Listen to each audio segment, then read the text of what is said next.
Chapter 983.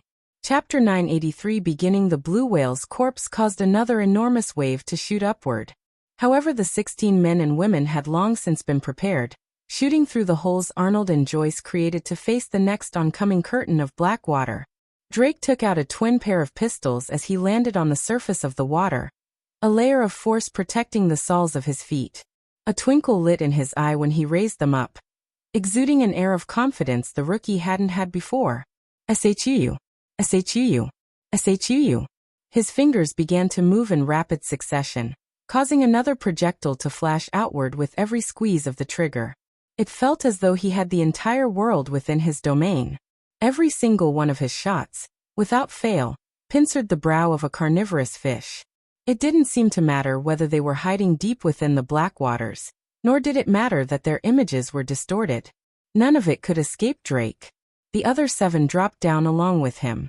This time, Milan took the helm, a deep snort erupting from the depths of his chest. "You think you can just blow a single hole through the wave and call it a day, Arnold?" "Huh?" Milan's deep rumbling voice shook the waves beneath his feet, his force rising to an unprecedented degree. He and the group behind him began to sink down as more and more of the dark waters were pushed to the side. Visit for the best no_vel_read_ng experience. Bang. At that moment, an enormous energy shield of silver shot out with Milan's body at the center. At first, it was just barely 1.8 meters tall. But in the next instant, it ballooned to over 300 meters tall and wide, dwarfing the second oncoming wave. Bang. Bang. Bang. The wall of black water was completely stone-walled, crashing against Milan's energy shield, and even reflecting back with such force that a tsunami formed in the retreating direction. With a wink, the energy shield vanished and the moon youth shot forward as well, smiling in Milan's direction as though to give him thanks. "I'll take a date with any one of you beauties as repayment," Milan called out through the rumbling storm. Joyce snorted. "You're too short for any one of us." An uproarious laughter came from Milan's back the moment these words fell. Raj and the rest were practically wheezing. The latest _AP_SODIes are on the website. Milan wasn't exactly short, but he was a tick beneath 6 feet tall. He was just more stocky than he was gifted height-wise. This made him the perfect size for anchoring an offensive line at the center. But to think he would be looked down upon like this. Another young lady who went by the name Alina winked in Milan's direction, clearly siding with Joyce on this matter. Her light giggles penetrated Milan's heart, causing it to crack and shatter. The only thing he was missing was a single tear rolling down his face. "Damn it!" Milan roared. "I'll show you all the prowess of a short king. Keep up first," Joyce called out, already having separated them by a distance of 50 meters. Every time her fist flashed, an abyssal hole would form on the water's surface, mincing the fish that were just below into minced meat. Soon after, a whirlpool of surging black waters would form. The result was the ocean's surface growing more and more volatile every passing moment. The tsunami Milan had just reflected back began to roll backward, but the group of 16 was completely unfazed, their synergy only seeming to increase with every exchange. Alina's delicate feet touched the surface of the water. In the blink of an eye, several spiraling water javelins formed around her. And yet, they reflected with such clarity that it almost looked as though they were instead polished works of black glass. However, as beautiful as they were even more deadly. These javelins shot forward, skewering the carnivorous fish. In fact, every one seemed to reap the lives of at least 2 or 3. Though not as devastating as Joyce's fists, they were much faster and there was an endless supply all around. Visit for the best no_vel_read_ng experience. Just when it seemed that the tsunami would come back to wipe them out, Alina stretched a hand forward, causing the rolling waters to stop in its tracks. The fish within began to whine and struggle, suddenly finding it difficult to move within. Then, in a motion that could only be described as casual, Alina squeezed her palm shut. There was no eruption of blood, no shocking screech. There was just a sudden vacant noise. A chattering of teeth that they had gotten used to, knowing it was coming from the carnivorous fish, vanished. If it wasn't for the rumbling thunder above, and the rain that was slowly beginning to fall on the battlefield, the silence would be pregnant. Milan's roar was cut short by this sight as he stared at Alina's back view. He looked as though he had been shocked out of his wits. He pressed his lips together, seemingly too scared to say anything more. At least, that was what it seemed like before his pursed lips began to whistle.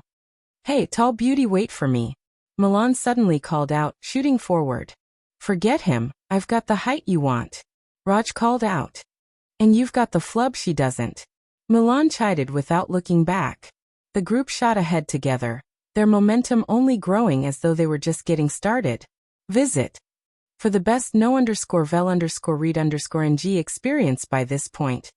Their display had already raised the morale of the Ascension Empire military by a great deal.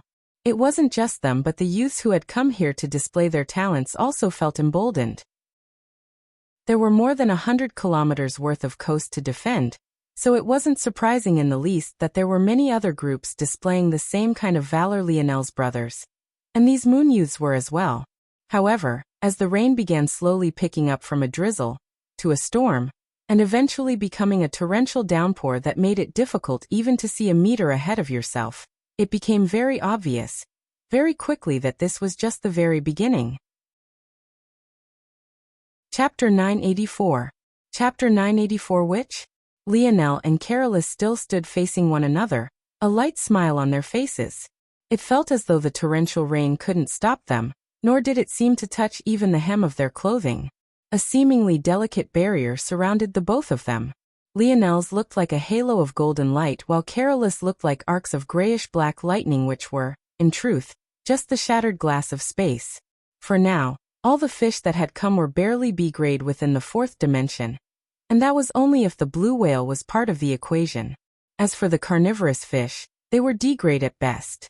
To the current Lionel, and apparently to Carolus as well, even an SSS-grade existence within the fourth dimension would be child's play. So it was no wonder they had yet to move just yet. What Lionel found fascinating, though, was the fact the energy source of the blue whale really hadn't come to them. Though Lionel didn't seem to be paying attention to the battlefield, he truly was. He had easily seen that the stream of lights the blue whale had become had sunk down instead. This made it impossible to tell whether it was Lionel or Carolus who had landed the finishing blow on the oceanic beast. At that moment, when the rain seemed to reach its peak, several domes of water began to form in the water. It looked as though several looming waterfalls were forming, but none had a sheer cliff to fall from. These domes continued to rise, large swaths of water falling the top. Lionel's gaze shifted from Carolus to these domes of water. In the blink of an eye, several dozen had formed. Soon there were hundreds. Visit. For a better user experience, someone with lesser senses would have thought that this was some sort of apocalyptic ability, but Lionel immediately saw through it all. Each one of those domes of water were enormous creatures of impossible sizes, and they had all come at once. As though affirmation was triggered by Lionel's thoughts, the first large discs of white formed. Amidst the darkening storm, the white irises of the invalid creatures shimmered like blinding lighthouses. Each one was 5 meters tall, all on their own. Nothing needed to be said for just how large the bodies of such creatures were if their eyes were so enormous. Now things are getting interesting. Lionel's lip curled. Plus, if I didn't go out now, how am I supposed to steal this energy from this greedy beast? The disc of gold crystal still hovered by Lionel's hand. It was no surprise that this was refractive gold. Now that Lionel was in the fifth dimension, manifesting the ores he had used to build the foundation of his body in the fourth dimension was as easy as breathing. With it, he could make a casual flicker of light into a beam that could eradicate an enormous creature with a thought, allowing him to use the same concept his sniper rifle used with much more flexibility. With a glance back toward Carolus, Lionel left him a smile before they both shot out. Lionel stepped into the air, plates of earth manifesting with his thoughts. Visit. For the best no_vel_read_ng experience. As for Carolus, he too stepped into the air. However, what was shocking was that his steps caused cracks of space to form. It was like he was stepping on space itself to ascend into the skies. A sight that showed just the level of control he had over his spatial affinity. At the same time as these two moved, no small number of others who deemed themselves to be on the same level did so as well. Among these, there was of course Jessica and Noah. Lionel, though, wasn't thinking about these individuals at all. He truly wanted to see just what sort of creature he was up against. The heads of the creatures finally rose up completely, the last of the water falling from their skulls to reveal colossal squids with bulbous heads that shimmered with various shades of pink to violet. Lionel's gaze flashed, several plates of refractive gold appearing around him to total 9. Not a single one was more than foot wide. But they alone exuded a murderous aura so potent that it felt like everyone around Lionel should retreat as far as possible. Like this, Lionel stood in the skies, having swapped in his plate of earth for his black surfboard. His hair danced about in the wind as the torrential rain seemed to wrap around him, not touching a single inch of his clothing. A hand rested in his pockets while the other stretched outward, causing the 9 shields of refractive gold to rotate about in a circle before him. Visit. For a better user experience SHUU. In that moment, a beam of golden light tore through the skies, piercing the head of a colossal squid. Compared to the enormous size of the creature, it looked no different from a needle poking at a human. And yet, the eyes of the colossal squid seemed to dim. What once was a gaze as bright as a lighthouse faded, and the creature began to collapse. However, before it could even hit the dark waters, it turned into motes of light. Lionel seemed to have almost not noticed the change at all. His 9 shields of refractive gold rotated once. The result was another beam of gold tearing its way forward. With every rotation, another colossal squid fell. They seemed to not even get the chance to attack before they were mowed down. As though a human machine gun, Lionel glided through the skies. His every action reaped another life. At this point, even Carolus' lip was twitching. It had only been a single minute, but Lionel had already taken out over 60 of the colossal squids. What kind of competition was this, exactly? He could tell that Lionel was making it look so easy because he was pinpointing their crystals and shattering them with a single strike. But if it was so easy to find such a thing within such an enormous body, wouldn't everyone be doing it? Visit. For a better user experience, the skies became so saturated with so much fourth-dimensional force that it almost forced the darkening clouds back into believing it was daytime once again. It was then that Lionel took out a shimmering silver tablet, a smirk creeping up on his face. Which one will win? The silver tablet? Or you? Chapter 985. Chapter 985 Reawaken? The result was beyond Lionel's expectations. Though he had expected the silver tablet to win out, he hadn't expected the result to be so exaggerated. Let alone the force of the invalids. It felt as though all the force of the world had suddenly surged toward him. In fact, he felt that much the same way this mysterious creature had somehow gained the ability to break the rules of the universe, so too could this tablet snatch the force of invalids others had killed. I see, with a bit of conscious thought, the tablet seemed to react to Lionel's wants, only snatching up the force provided by the squids he had defeated. With his speed, he didn't feel like he needed to snatch from others. The results spoke for themselves. Every step Lionel took through the air, another colossal squid would fall without even a chance to fight back for even a single moment. From below, his teammates shook their heads. What a show-off! Look at that! My tall beauties are looking at Cap with such sparkling eyes. This has to be classified as discrimination. Milan looked as though he had lost his soul. The latest _AP_SODIes are on the website. He continued to use his energy shields to rip large amounts of fish out of the water for Drake to snipe out in a single breath. As they tag-teamed a wing, Joel and Gil tag-teamed another. Gil sent out arcs of lightning, shocking the large swaths of fish until they were frozen. Following up, Joel sent out strikes of his halberd, skewering them dead with his lethal blade chi. Without large amounts of earth around him, Raj probably experienced the greatest drop-off in his strength upon stepping out into these open waters. But he had come prepared. Large amounts of metal shavings hung around him almost like metallic sand. With a thought, this black sand would solidify into drill bits, even hardening to the point they shimmered like diamond. Raj's skill in fluctuating the hardness of the earth he controlled had grown exponentially. He could go to and from the quality of earth he wielded depending on the situation. even up to the point he could now control these fine earth particles to act at his whim. Even though his fat jiggled with his every action, each one was still purposeful and powerful. A swing of his arm came with several tons of shimmering diamond, crushing the fish that stood in his way with impunity.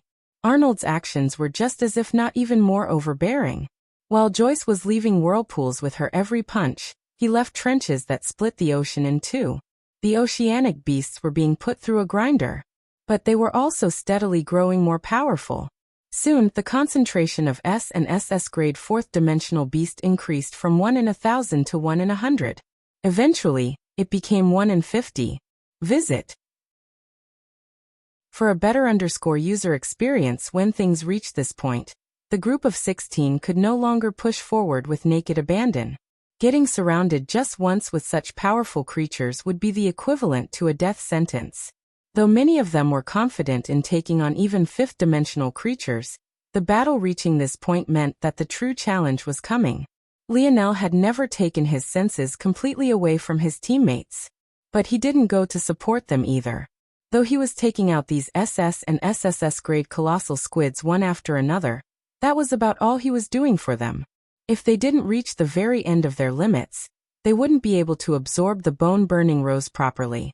Lionel looked down at the tablet again, sending his senses into it. By now, he had taken out over 200 of the colossal squid in barely a few minutes. There were no lack of eyes on him as a result of this, but he acted as though he didn't notice at all. On the Unit 7 cruiser, Admiral Ellie was especially speechless. His unit hadn't even gotten a chance to do anything yet. All he could yell out every so often was "Hold." It had to be said that these cruisers didn't work on third-dimensional technology. Rather, they were designs created after studying the wreckage of the Shield Cross-Stars airship, and were fueled by force crystals. The innovation of Earth truly shouldn't be underestimated. The confidence that everyone had for dealing with the inevitable fifth-dimensional creatures that would be coming were on the basis of these cruisers. To Lionel, though, it was too great a waste of treasures. Earth, no matter how much they had prepared, lacked proper force crafters. In order to make up a gap of skill, they used brute force instead. With the amount of resources they had poured into a single cruiser, let alone a cruiser that could face fifth-dimensional existences, Lionel could make one that could damn near eradicate a sixth-dimensional existence. That said, Lionel felt that this matter wasn't so simple as it seemed. If his grandfather had truly planned out everything for this moment, and even managed to somehow take a woman from a sixth-dimensional family as a wife, could it really be he didn't know to train a unit of force crafters? Visit. For the best know_vel_read_ng experience, Lionel felt like every time he understood Earth and his grandfather, he would only simply be peeling back another layer of mystery. Lionel shook his head before his expression brightened. Those over 200 colossal squid he had killed had accumulated enough force to awaken someone from the tablet. It seems to only be enough to awaken someone who didn't die, though. If I want to awaken someone who died in the zone, ITLL need. Lionel's happy mood faded. From what he could see, he would need somewhere between 500 to 1,000 times the amount of force he had accumulated now to awaken a single dead comrade. But that person would be only the most normal of soldiers. If he wanted to awaken a talent like his good friend Rollin, he would need as much as 10,000 times the amount he had now. As for a supreme talent like the pure speedster Normand, he would need nearly 100,000 times. Lionel exhaled a long breath when his head suddenly snapped in a particular direction. The latest _AP_SODIes are on the website. Chapter 986. Chapter 986. Crimson Lightning. Lionel suddenly sensed a strong surge. He could immediately tell that this aura was doing its best to snatch up the force that he had taken away. But the sudden change suddenly made a line toward where this suction was coming from clear and obvious. Without hesitation, Lionel shot into the distance. Before anyone could react to what he was doing, he had already shot over the horizon and disappeared into the storm. "Captain!" Joel called out to try to get Lionel to come back, but it was already too late. A frown immediately marred his brows. Damn it. Carolus stopped in the air as well. Beneath his feet, space fractured and cracked, causing the colossal squid beneath him to shatter as though it was made of glass. His lethality wasn't to be questioned. Maybe if it wasn't for the fact he couldn't use long-ranged attacks as freely as Lionel could, he wouldn't have fallen so far behind in their competition. But even he couldn't help but frown about Lionel's actions. There wasn't a single soul here who didn't think that Lionel was being far too reckless. There was a reason the basin was formed the way it was and why the cruisers and defenses were positioned as such. Leaving this place was akin to a death sentence. Visit. For the best no_vel_read_ng experience without the basin to funnel creatures, those oceanic beasts no longer had to deal with crowding. However, that was just the tip of the iceberg. The most dangerous location was the choke point where the basin began. It was there that these creatures would realize that the ocean wasn't so wide and endless any longer, and they began to be funneled. The result of these was a large accumulation of powerful oceanic beasts stuck outside waiting for their turn to charge in. To those creatures, the appearance of Lionel would be like a flame to a moth. There was a reason the creatures started small and slowly got bigger and bigger as the battle went on.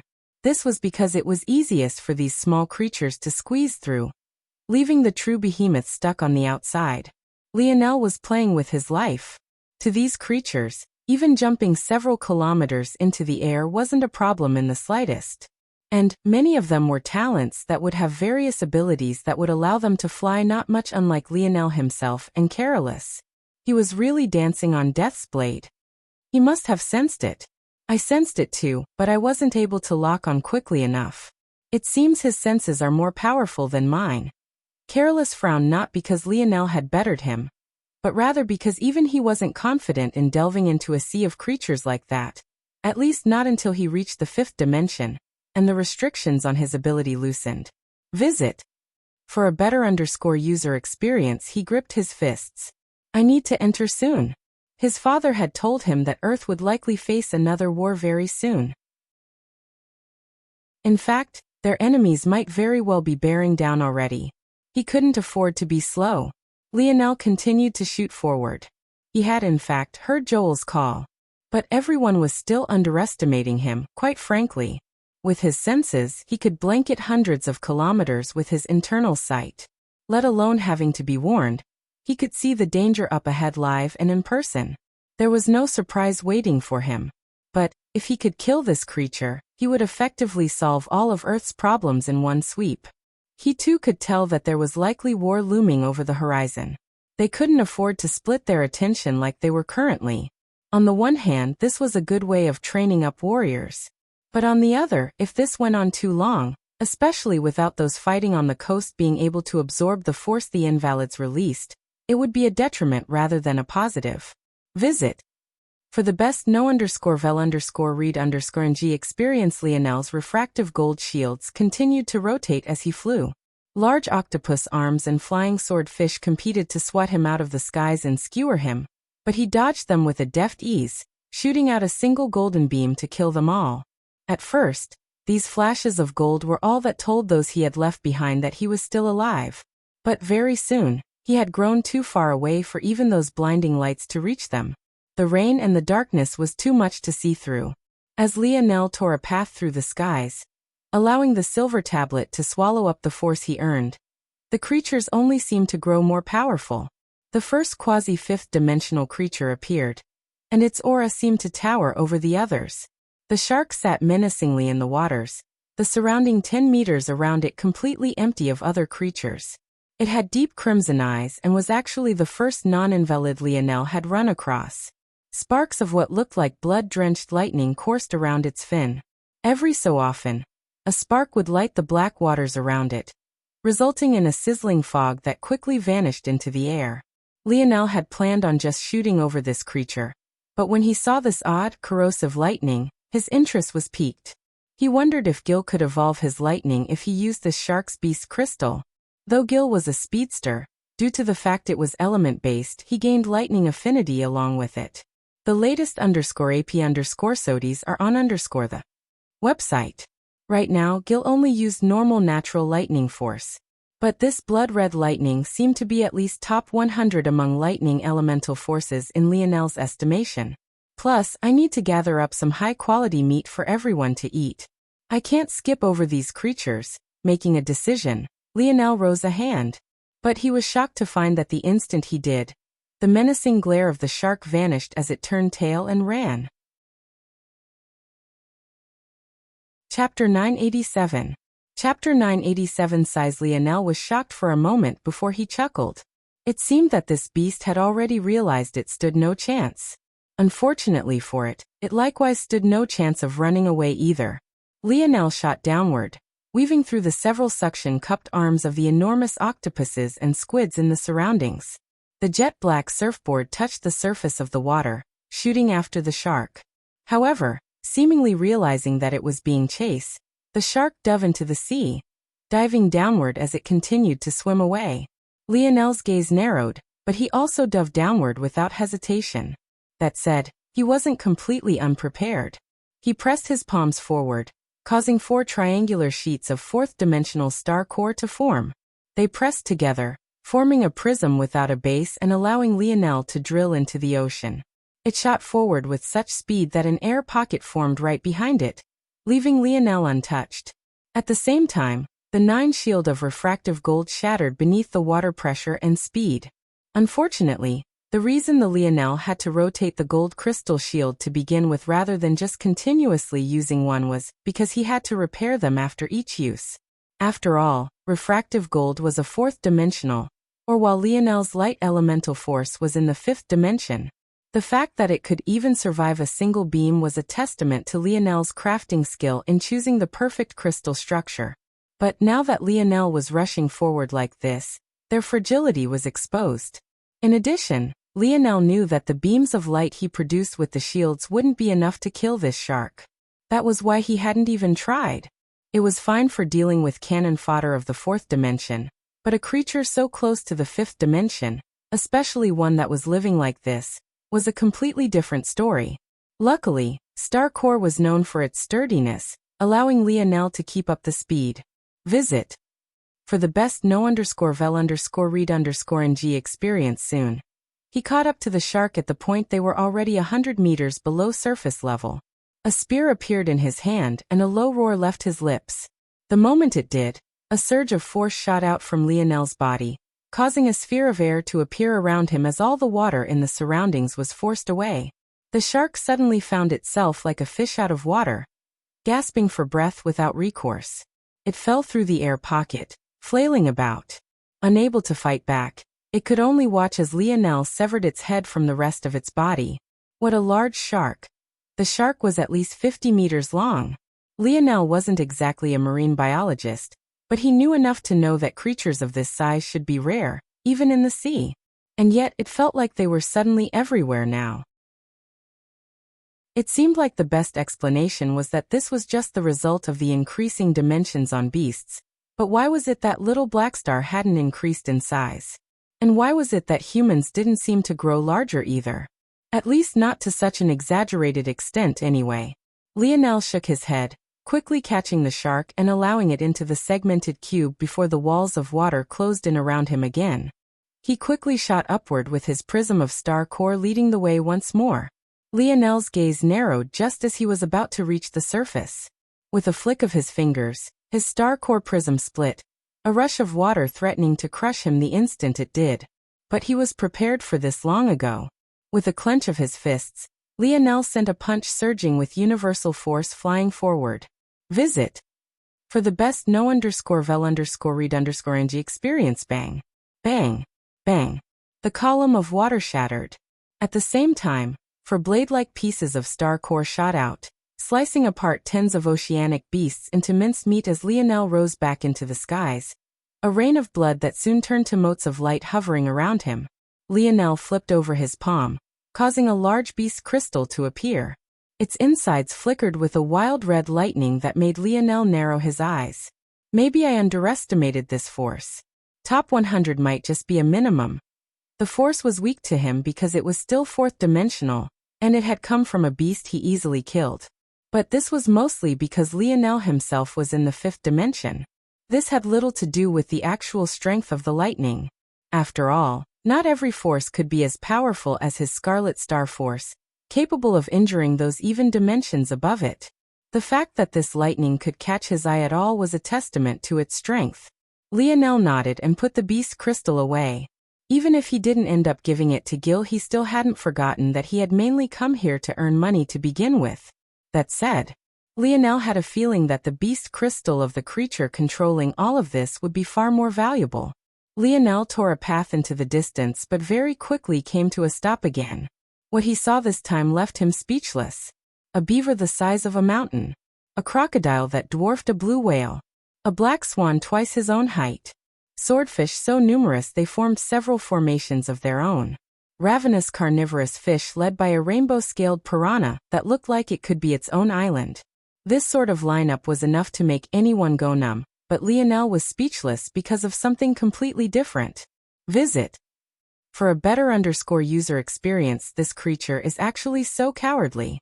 I'm still hundreds of miles from its locations, and yet it already sent this sort of vanguard after me. Lionel knew now that the creature couldn't move far from the location he sensed it from, or else the storm would disperse. That much made sense. But it actually didn't even wait for Lionel to get remotely close for it to send these freaks of nature after him. The only way for these creatures to have gotten here now was for them to have been sent the instant that creature felt Lionel lock onto it. For one, for this creature to actually sense Lionel's internal sight was one matter. Even when Lionel was in the third dimension, no one could do that. And yet, this creature had, even though Lionel was currently in the fifth dimension. Secondly, for the creature to react like this only had two explanations. Either it hated taking risks or it was cowardly to an extreme. How could Lionel not be speechless? To make matters more shocking, Lionel had yet to run into a single fifth-dimensional beast in his time here. But there were suddenly hundreds of them before him now, including the school of endless swordfish. At least they're all Tier 1? Lionel was about to learn very quickly that a Tier 1 talent from Earth meant something far different than a Tier talent from the worlds he had been running around on recently. And a Tier 1 talent from a world like this that also happened to be a beast. Well, that was another sort of death sentence altogether. It could be said that everyone was perfectly correct that Lionel had gone out seeking to die. The latest _AP_SODIES are on the website. At that moment, the mountain-sized beaver suddenly raised its flat tail. In that instant, Lionel's pupils constricted into pinholes. Chapter 988. Chapter 988. Mountainous creature shit. Just the wind pressure of the beaver's tail alone almost sent Lionel flying into the distance. He realized at that moment alone that a Tier 1 expert that shared his size was completely different from a Tier 1 expert that was so large. That much power scaled to a body that large was obscene on several levels. And that didn't even consider just how much more talented they were than other beasts of their kind to begin with. Bang. It was like someone had suddenly slammed a frying pan with a 50-meter diameter onto the surface of the water.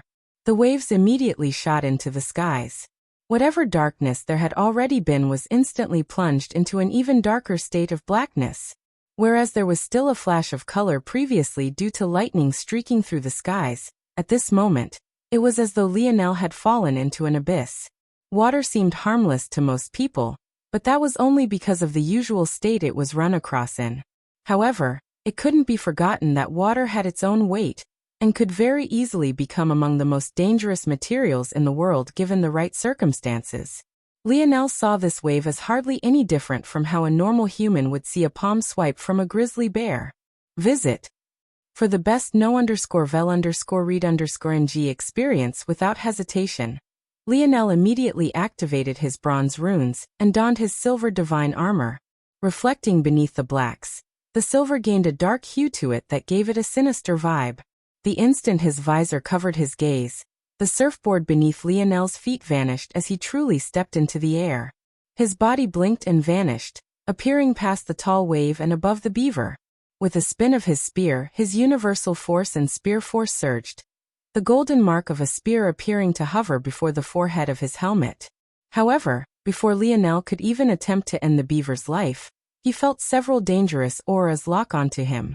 Lionel could hardly react as dozens of swordfish shot out from the dark water. They pierced through the heavily falling rain and the fog of darkness like cutting blades. They were so fast that Lionel's internal sight almost failed to lock onto them, causing his pupils to constrict. They're coordinating. Lionel's blackwood spear immediately shifted, his feet sweeping through the air as he changed his stance. He took a heavy step backward, causing a boom across the air and instantly sent over 10 piercing strikes forward. Dang, dang, dang, dang. The odd sound of a cross between his flesh and blade resounded. Lionel quickly deflected many of these swordfish, sending them flying past his shoulder. However, these well-coordinated attacks didn't seem to have any intention on stopping anytime soon. The latest _AP_SODIES are on the website. Lionel had hardly finished his last pierce when a flutter of black appeared before him. He caught a fluttering black feather out of the corner of his eye. In most circumstances, it would seem like an ominous sign, and that it was. The black swan seemed to have only needed a single flap of its wings to appear before Lionel. Its wings were coated in a dark, sieve-like energy that split the air in its path. Lionel almost didn't notice its presence, and when he finally did, its wing was already before his throat. It was right at that moment that Lionel's demeanor changed. It only took him a few exchanges to understand that these weren't simple opponents. Not only did they seem to have intelligence matching that of humans, but they also had individual power that made him feel somewhat numb. Any singular mistake might truly cost him his life. In that case, it was time to be serious. Beneath his visor, his expression suddenly became a deathly cold. Seemingly sensing something, the black swan suddenly rolled itself into a ball, vanishing into the shadows and teleporting dozens of meters away. That's Little Black Star's ability. Does it also have a shadow world? Lionel made a mental note, but he had already stepped across the skies. A next volley of swordfish had already appeared before him. They tore through the skies even more menacingly than they had in the past, seemingly having used the beaver's tail as a springboard this time. Visit. For the best no_vel_read_ng experience. Another wall of wind threatened to send Lionel flying into the distance, but he held his ground, the tip of his spear vibrating for just a moment. Meteoric impact. Every time Lionel's spear swept forward, another swordfish would be blasted into minced meat. The penetrating power of his spear force seemed to have increased to another level, almost making it seem as though they were being destroyed from the inside out.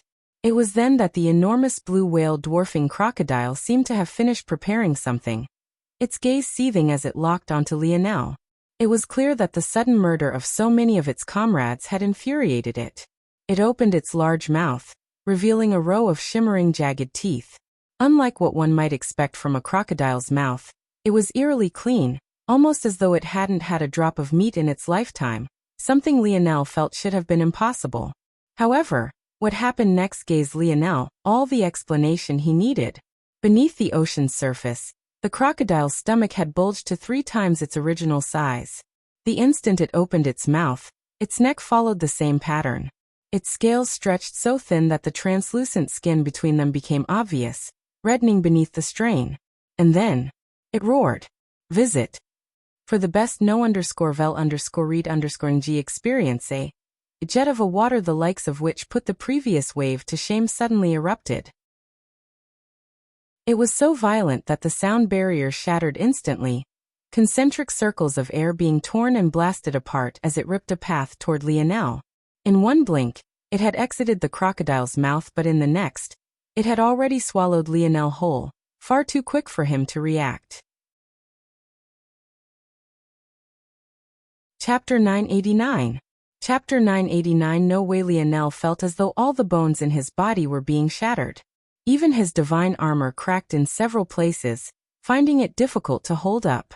It was though he was being crushed by a continuous wall that only seemed to grow more powerful as he was shot into the air. Blood flew from Lionel's mouth, marring the inside of his silver helmet. He knew well that if it wasn't for his divine armor's space domain being activated by him in the last moment, he would have already been crushed into minced meat. By the time the last of the water vanished, Lionel had been blown so high into the atmosphere that he could see the light of day again. His armor was filled with cracks from head to toe, and his body felt like it was on the verge of collapsing. It was only thanks to a combination of his spatial domain and his metal body that he was still able to hold on to his consciousness. Damn, Lionel coughed. If only he had the luxury of taking a breathing. Unfortunately, that was exactly what he didn't have. Seemingly sensing that Lionel was somehow still alive, the black swan appeared from thin air, delicate black feathers once again signaling its appearance. Its wings pierced toward Lionel's neck once again. Somehow, its feathers felt like an abyssal black hole. They had no weight or depth to them and seemed endless. A single touch from them could result in someone becoming just as empty. Visit. For the best no_vel_read_ng experience before it could slice through Lionel, he vanished once again. His body might have been collapsing, but his dream force was just fine. There was nothing in this world stopping him from casting spells, nor did he have any intention of dying in this place. The black swan seemed to realize that something was wrong, but it was already too late. Valiant seal. To form 4 pillars took more than half of Lionel's stamina, but that was if he was on the ground. Because he had to accumulate his own earth force without relying on the earth, the difficulty suddenly skyrocketed, taking with it at least 70% of his stamina. However, this time Lionel felt he only needed 3, so it took up just over 50%. At that moment, the skies trembled. 3 pillars etched with ancient carvings appeared around the black swan in an instant.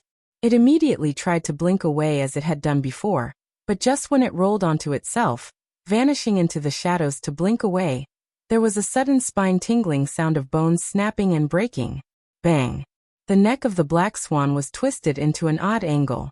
Lionel hadn't even needed to do anything before its vitality began to fade away. Visit. For a better user experience as expected, the black swan wasn't teleporting, it was rather moving through space at an alarming speed.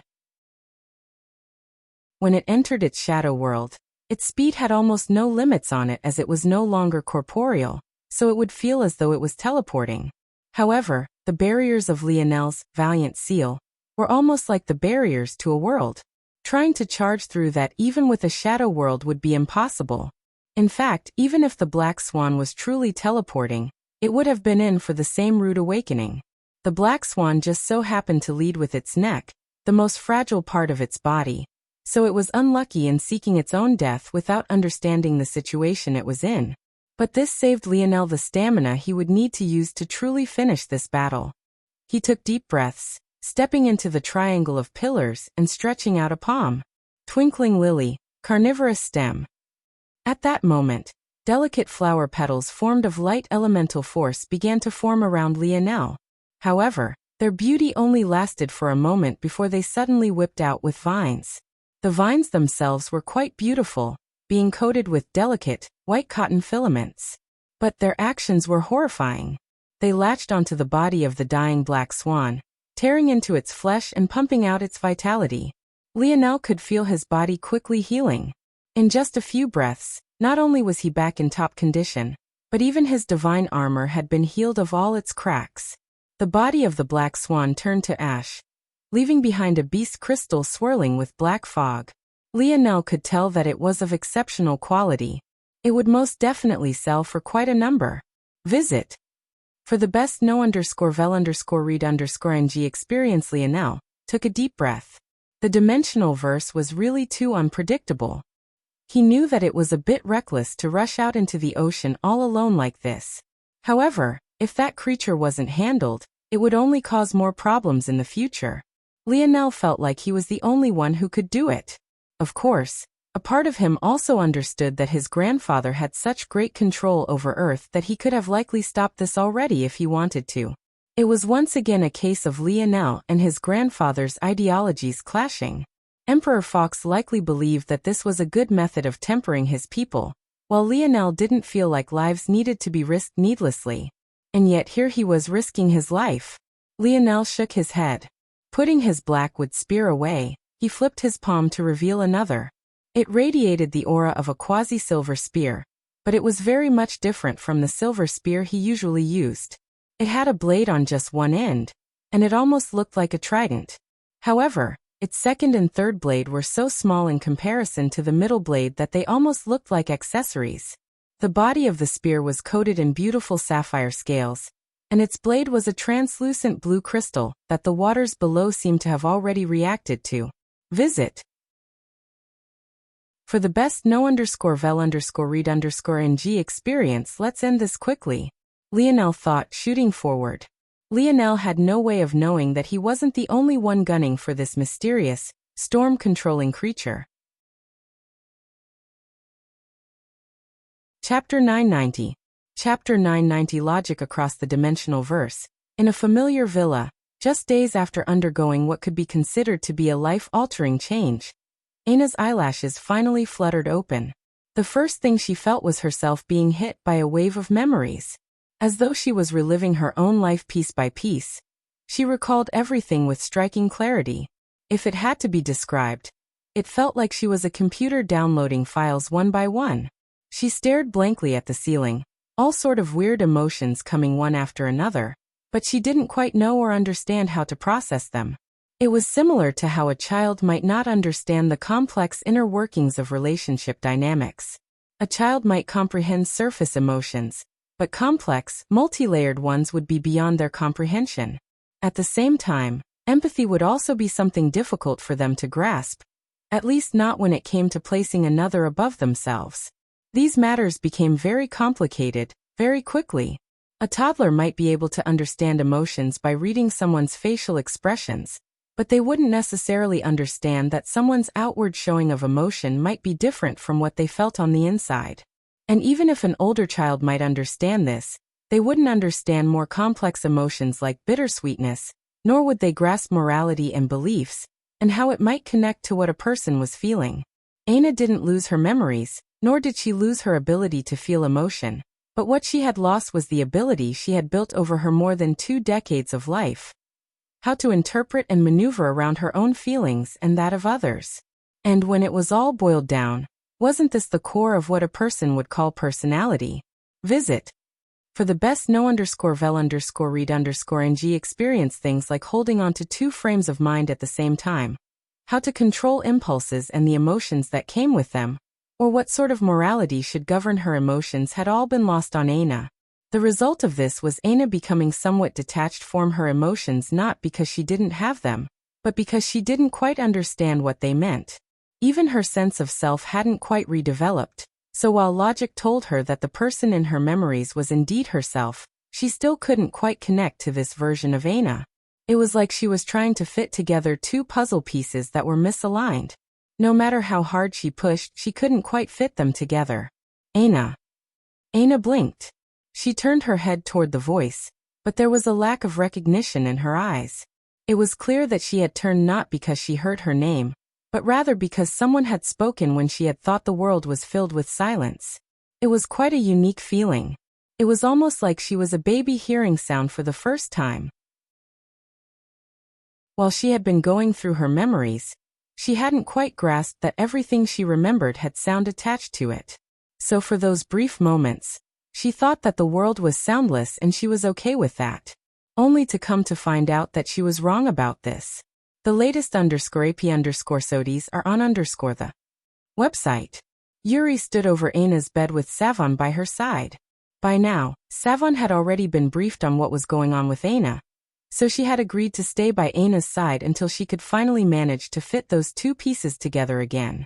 Seeing the somewhat blank look Aina was giving them, Savon was shaken.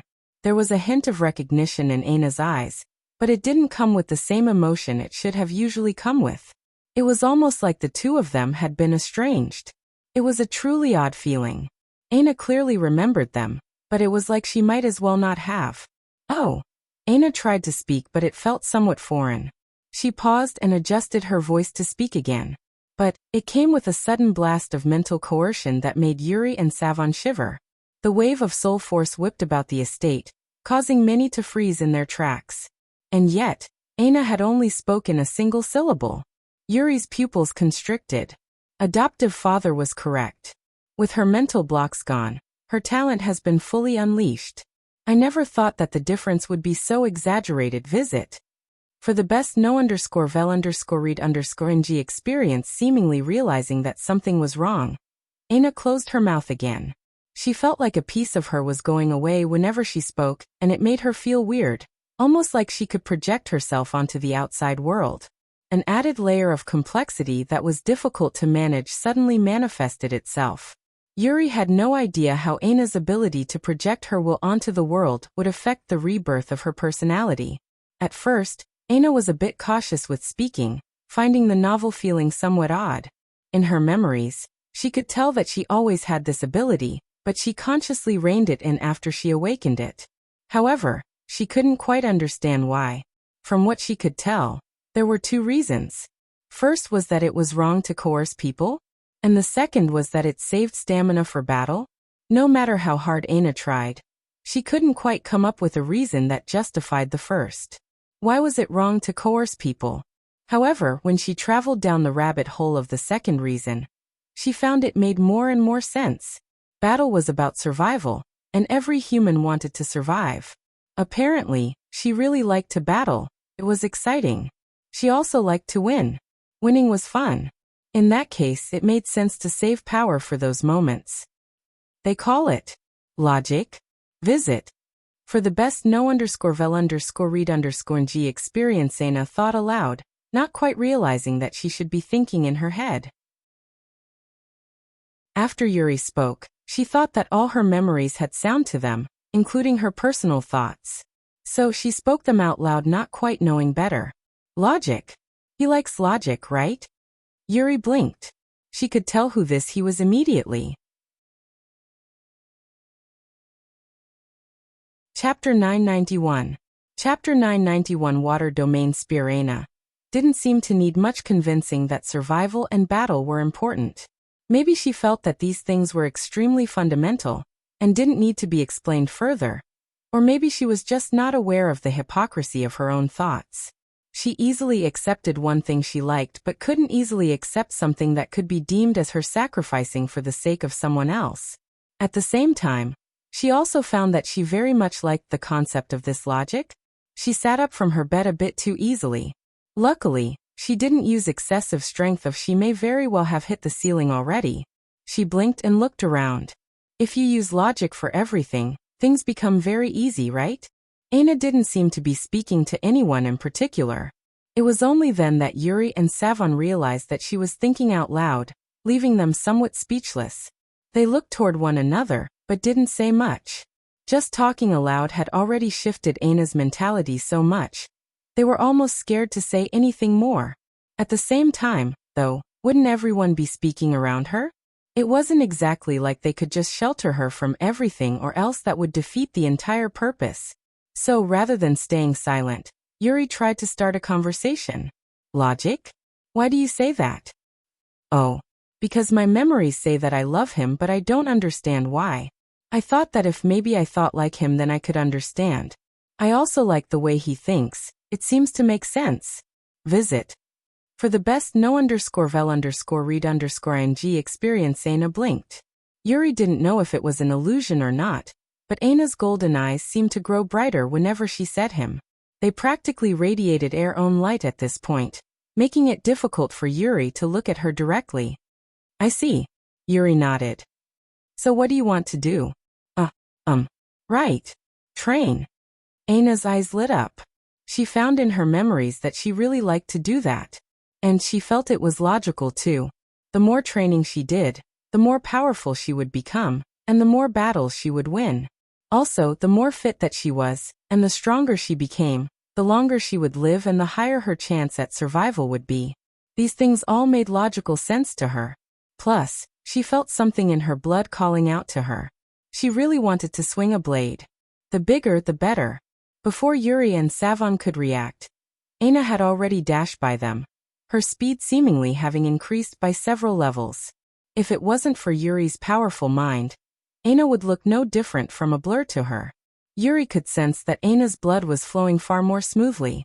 If in the past it had been working against her, it was now working with her side by side, to the point their sum was exponential of what it had been before. When Yuri and Savon finally caught up, they found Aina standing in the courtyard, but there was a slight panic on their faces.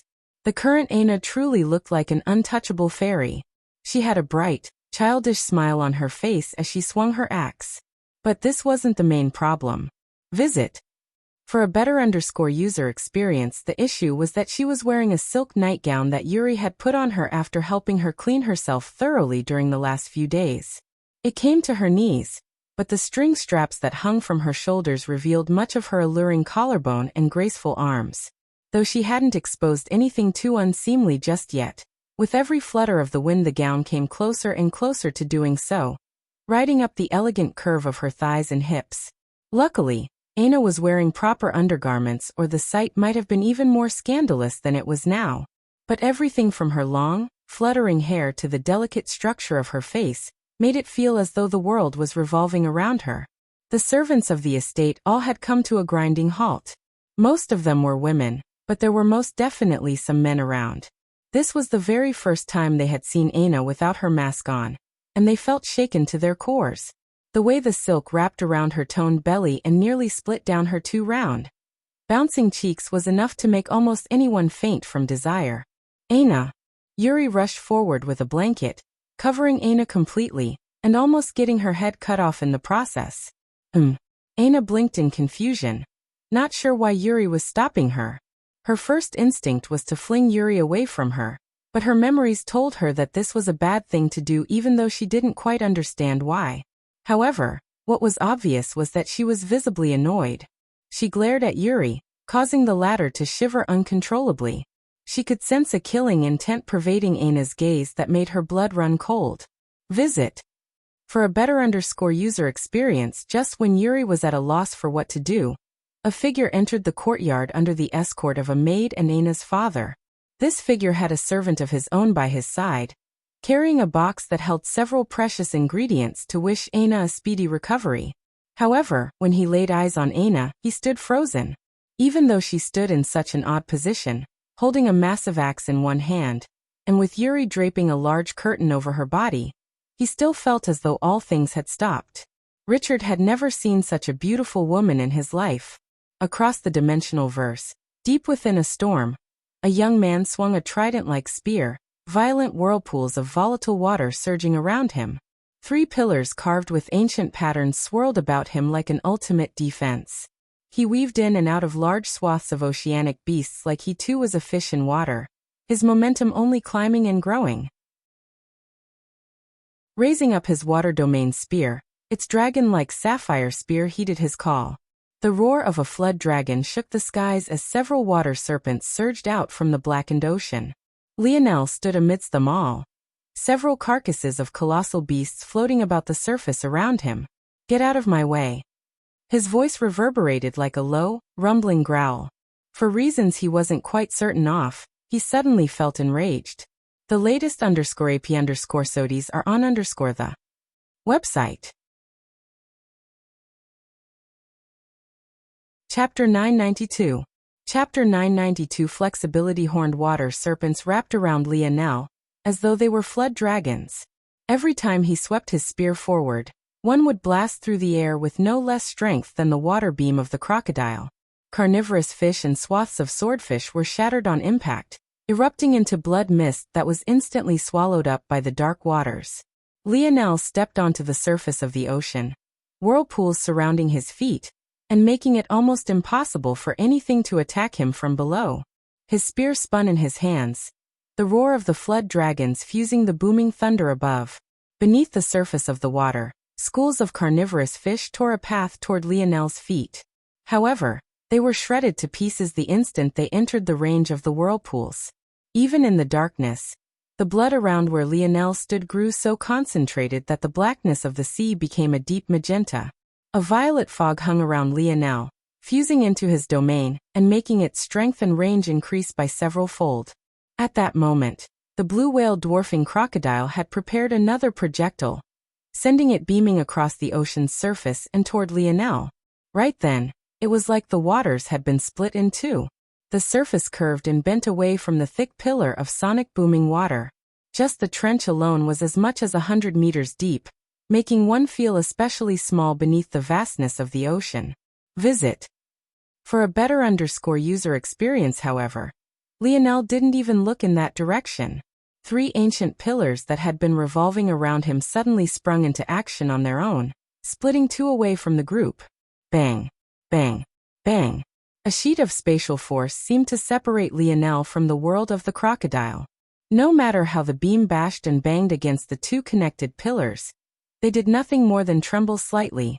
Just when it seemed that things were finished, the 3rd pillar suddenly acted, forming the triangular formation once again. But this time, the beam suddenly found itself passing through the initial barrier and becoming trapped. Under the shocked horror of the crocodile, the pillars rotated and space distorted. At that instant, the beam of water that had been as straight as an arrow warped, curving back toward the mountainous crocodile. A roar pierced the skies, but the crocodile couldn't react in time. It was pierced right through the eye, its scale erupting into a rain of hard carapace, flesh and blood. The crocodile was rocked out of the ocean and sent shooting backward, even crashing into the beaver. Lionel vanished, appearing above the 2 rolling beasts. His silver armor shimmered beneath the dark hues, the frequent streaks of lightning that rumbled the skies above causing the lighting and shadows to dance across its peaks and crevices, making Lionel look quite menacing despite the fact his face was hidden from view. Visit. For the best no_vel_read_ng experience, seemingly sensing that something bad was about to happen, the island-sized piranha stopped commanding its carnivorous fish after Lionel, and took action itself, quickly trying to close the distance. But by then, Lionel had already raised his spear high into the skies. The countless flood dragons surrounding him began to revolve, quickly fusing into a singular snaking dragon whose roar tore a hole in the dense black clouds above, revealing a singular ray of sunlight that shone down upon Lionel. Lionel's blade descended, the water dragon fusing into one with his downward momentum. Shuu. Bang, bang, bang.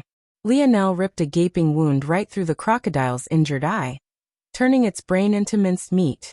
But, as though that wasn't enough, the water dragon didn't pause for even a moment, shooting out of the crocodile's body and ripping right through the mountain-sized beaver it had collided with. Lionel shot back into the skies, a tornado of crimson blood following his wake. He roared beside himself, shaking the rainbow piranha to its core. However, it was already too late by the time the piranha realized it had fallen into a trap. Its head separated from its body, leaving a trail of fishy organs as it continued to swim forward several dozen meters before it realized what had happened. Only the moment before its gaze dimmed did it realize that it had swam between 2 of Lionel's pillars. Visit. For the best no_vel_read_ng experience, Lionel took a deep breath, his heart still simmering. The power and flexibility of his valiant seal technique couldn't be underestimated. It was most definitely the core reason he won this battle, even beyond his quasi-silver water domain spear. And the best part was that after they had been summoned, the stamina it took to sustain them was far less. However, Lionel didn't have the mind to care right now. He shook his head, not quite understanding why his emotions were so agitated. He had been in quite good control of his own mind recently. This was definitely odd. Shaking his head again and forcing the crimson from his eyes to recede, Lionel didn't bother to unsummon his divine armor. He had a feeling that he would be needing it again quite soon. Instead, he began to allow the massive corpses littered around him into the segmented cube. Quite soon he had 3 enormous beast crystals before him. One from the beaver, another from the crocodile, and the last from the rainbow piranha. This beaver has very powerful physical abilities. It'll be good for Franco to absorb this. I had thought that this crocodile had a water-based ability, but it seems that it's actually a swallow ability. It just has a clever way of using it. The piranha has a beast control ability. I guess these last 2 can be sold then. Lionel distracted himself with these thoughts. But he was very soon distracted once again by something less superficial. These swordfish. Lionel had long since realized that these swordfish all seemed to have the same blade-like ability. He had planned to see if there were any powerful ones among them that could help Joel strengthen his own, but what he actually found left him surprised. Visit. For the best no_vel_read_ng experience. Chapter 993. Chapter 993 Range. The swordfish all seemed to be identical. Even their beast crystals were all the same. It made Lionel feel somewhat speechless. How was this possible? Logically, abilities should be random. He had already found it weird that all the swordfish seemed to be using the same ability, but he had accepted it in the midst of battle for two reasons. The first was obvious. He simply didn't have the heart to mind such things while his life was on the line. But the second reason was more satisfying, or at least he thought so. Since humans could have lineage factors, why couldn't beasts? Lionel wasn't certain of this before, but he thought that the appearance of these swordfish proved that this was possible. After all, he couldn't think of any other reason why all of these creatures would have the same ability if not for this. The truth of the matter was that being born on or near the water had no bearing on what kind of ability an ocean beast was born with, just the same way being born near the coast had nothing to do with what Lionel's ability became. Even the crocodile who Lionel thought had a water ability turned out to have something completely different. The black swan had a darkness-related ability. The beaver had a physical boost ability. So on and so forth. None of it was related to water, despite the fact many of them were fresh or saltwater beasts. The same should be true of the swordfish, and yet all their beast crystals were identical. Not only were they identical, but they had the same size, same roundness, and were even located in the same part of their body. With what Lionel knew about the dimensional verse, this was ridiculous. There was a reason his feat of killing those colossal squids was so impressive. The location of a beast's crystal varied, and this variation only grew as these beasts grew in size. Though their beast crystals did often grow in size along with them, it wasn't to scale, often resulting in one having to find a needle in a haystack. Visit. For a better user experience, these fish were quite small compared to their counterparts, but each swordfish was still between 1 and 2 meters long. After Lionel realized the oddity, he paid closer attention only to find that the eerie similarities only seemed to continue. All of the swordfish were exactly 1.75 meters long.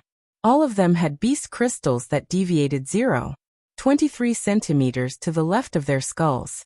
They all had the same number of scales, the same length of sword blade, the same exact shade of color. Were they cloned? What the hell? Lionel found it all to be incredulous, and for good reason. If someone had the ability to clone this many fifth-dimensional beasts, just what kind of power could they wield? It might have looked easy for Lionel to deal with the swordfish he had, but it had to be remembered that he was Lionel. Not just anyone could do what he had done. Quite frankly, Lionel had gotten lucky. The larger the beast, the more powerful they seemed to be. Though Lionel didn't know what this meant for little Blackstar, this was what he had experienced, at least on this battlefield. If instead of cloning these small swordfish it was instead something far more dangerous than this. No, this wasn't even necessary, just these school of swordfish could probably blast a path through the coast. Lionel realized then that this creature had more power in its hands than it seemed. It just couldn't be bothered to use it against the invalids, and preferred to force the humans to deal with it. Lionel was truly at a loss for how he should be reacting to this. Visit. For a better user experience, these beast crystals. In the end, Lionel had collected as many as 238 of them. All of them still identical. However, he had already accepted this. What he was more intrigued by was the force swirling about them. This blade force.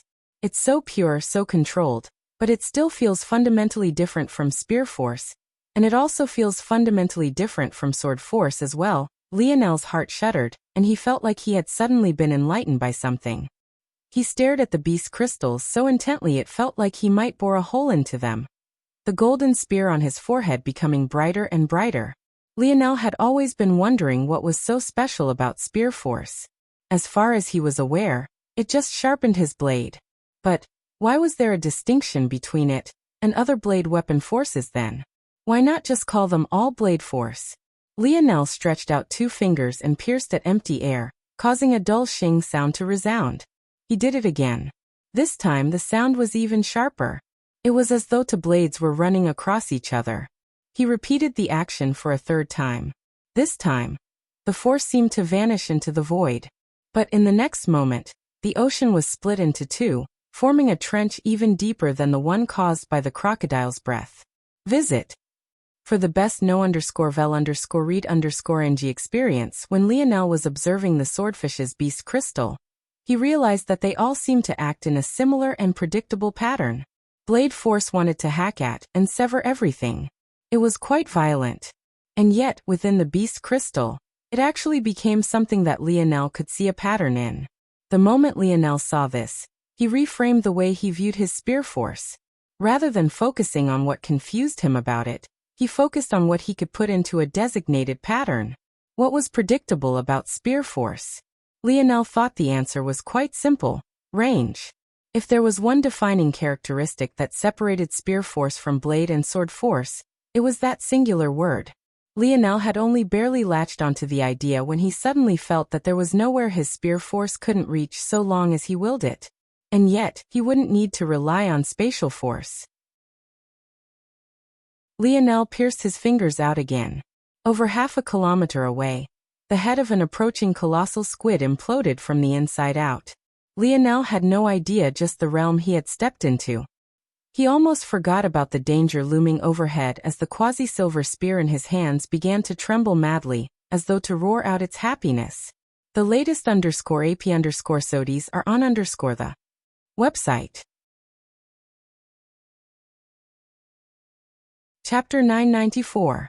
Chapter 994 Resources. Lionel felt like he was in a daze, his spear force undergoing a qualitative change that even made his spear embryo evolve.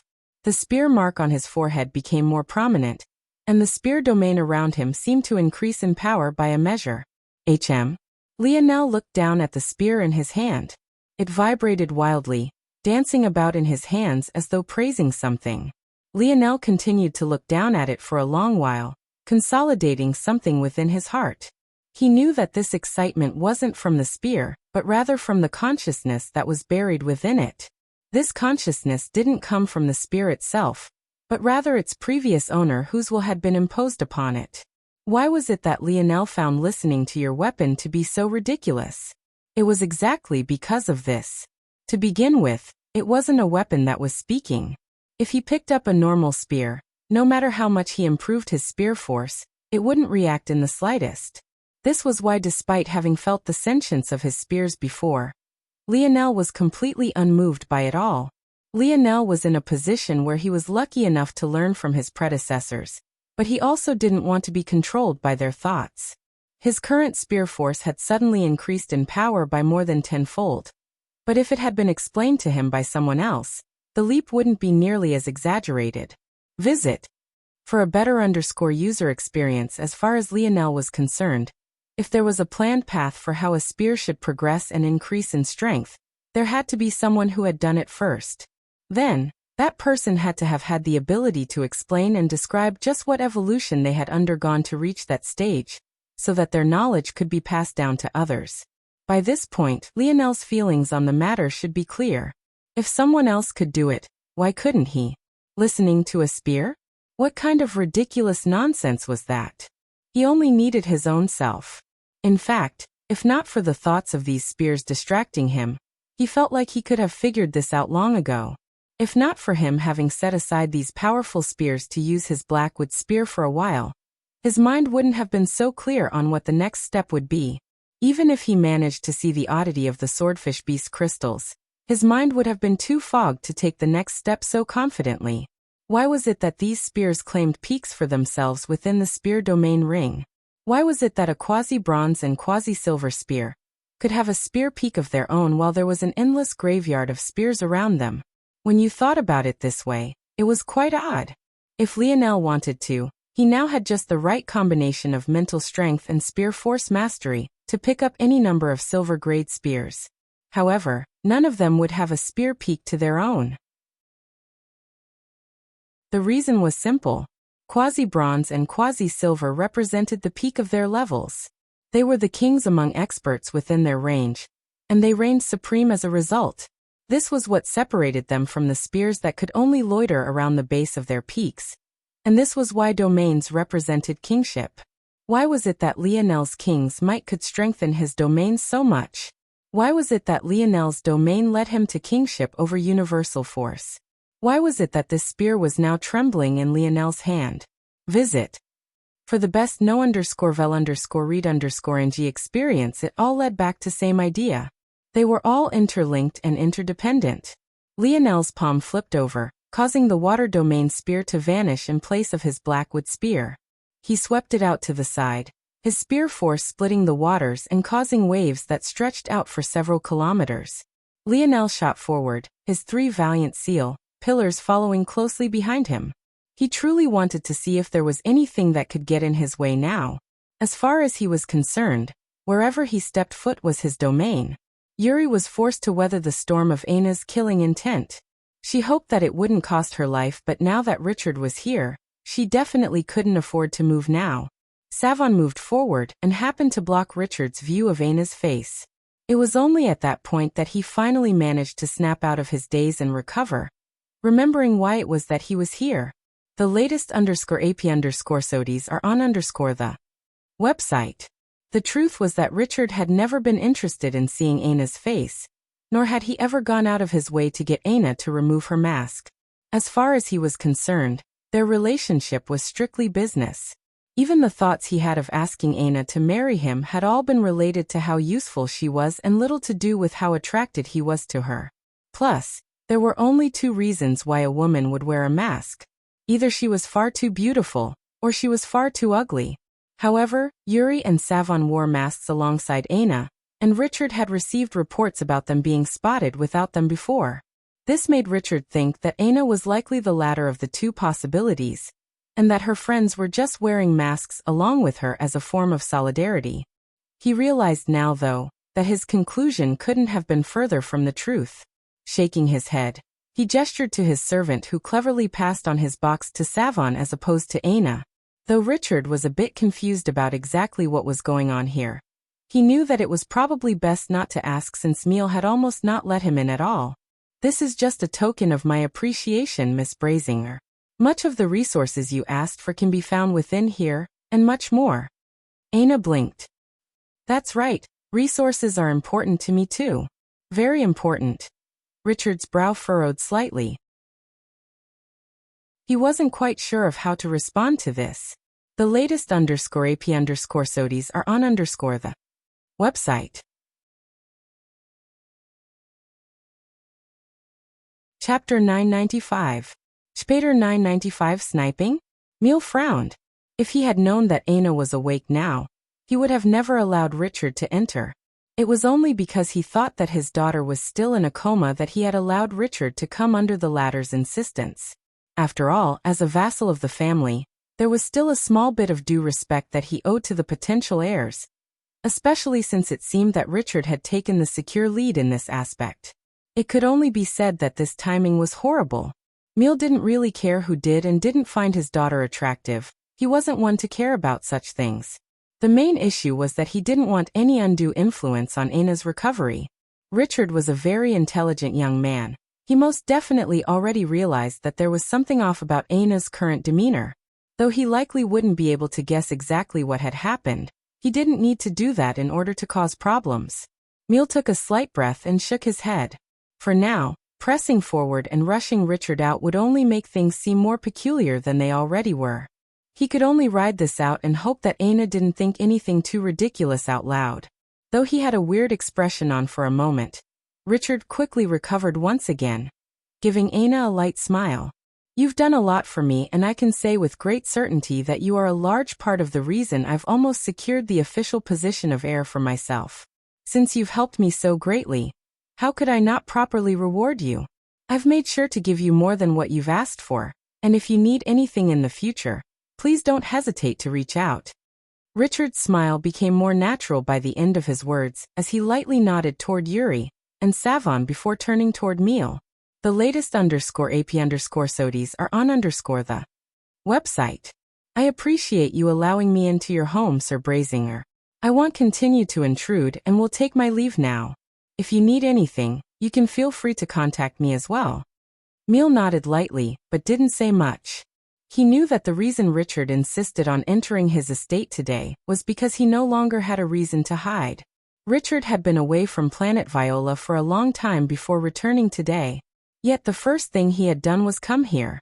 He was clearly signaling to everyone that not only was he back, but that he had a powerful vassal under his banner. Since Aina had almost died fulfilling his mission, even if Miel wanted to wash his hand clean of Richard, he couldn't do so. By the time the details of what happened that night became clear, the Brazingers would be irrevocably tied to Richard. Sorry, adoptive father. Aina just woke up, and we couldn't stop her before she came out here. Yuri spoke after Richard and his servant disappeared. Miel shook his head, telling Yuri not to mind. He took a few steps forward and looked into his daughter's eyes, but all he found was a hint of vacancy that made him sigh. Well, it wasn't like he wasn't used to Aina giving him a cold look back, but this was different. There was no frost here, it just bordered on indifference. In a lot of ways, this stung more than the former did, and for good reason at that. Miel wondered if he should take Aina away from planet Viola now, but in the end, he decided against it. Though the climate here was volatile, with her being forced to make so many decisions every day, she would quickly come to reform her personality.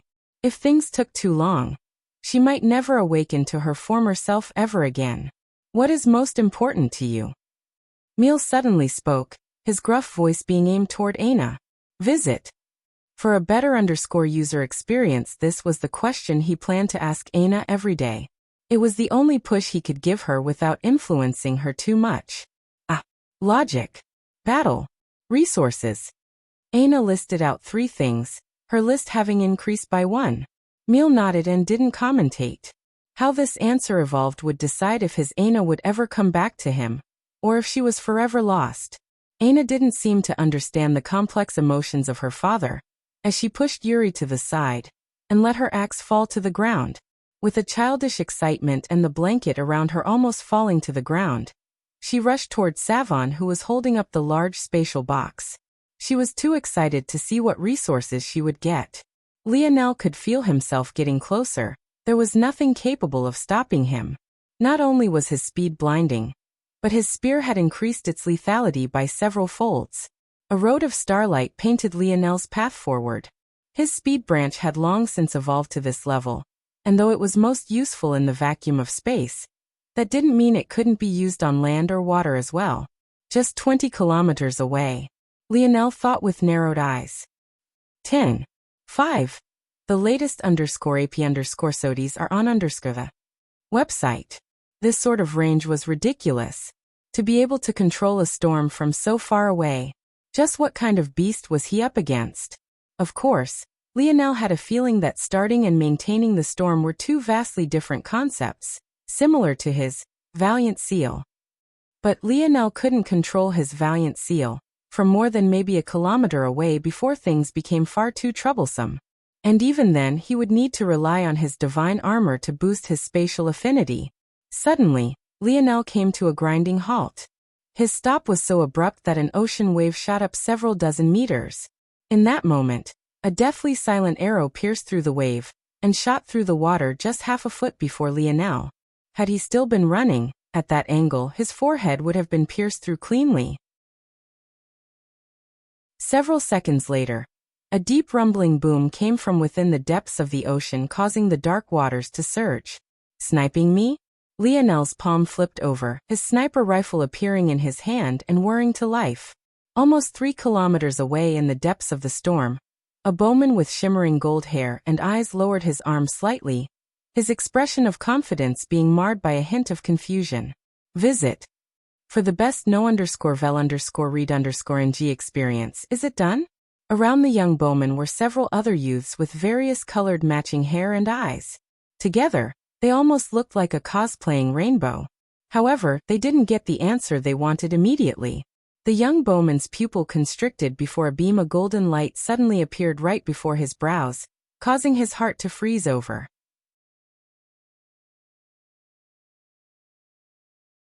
Chapter 996. Chapter 996. 4 young men. Just when the young golden-hair-and-eyed young man thought that his life was forfeit, a hand with translucent scales suddenly appeared before his face. Bang! The hand was unable to stop the full momentum of the beam of gold, resulting in the golden-haired young man's face being bashed in with the back of it. Blood flew as the golden-haired young man's nose caved in. His body sent reeling backward to the point he nearly fell off of the flying disc the group of them stood upon. He was immediately concussed and felt as though the world was spinning without end all before he fell to his butt, the grip he had on his bow loosening to the point he almost lost hold of it entirely. At that moment, the young man who had saved his life looked down at his palm.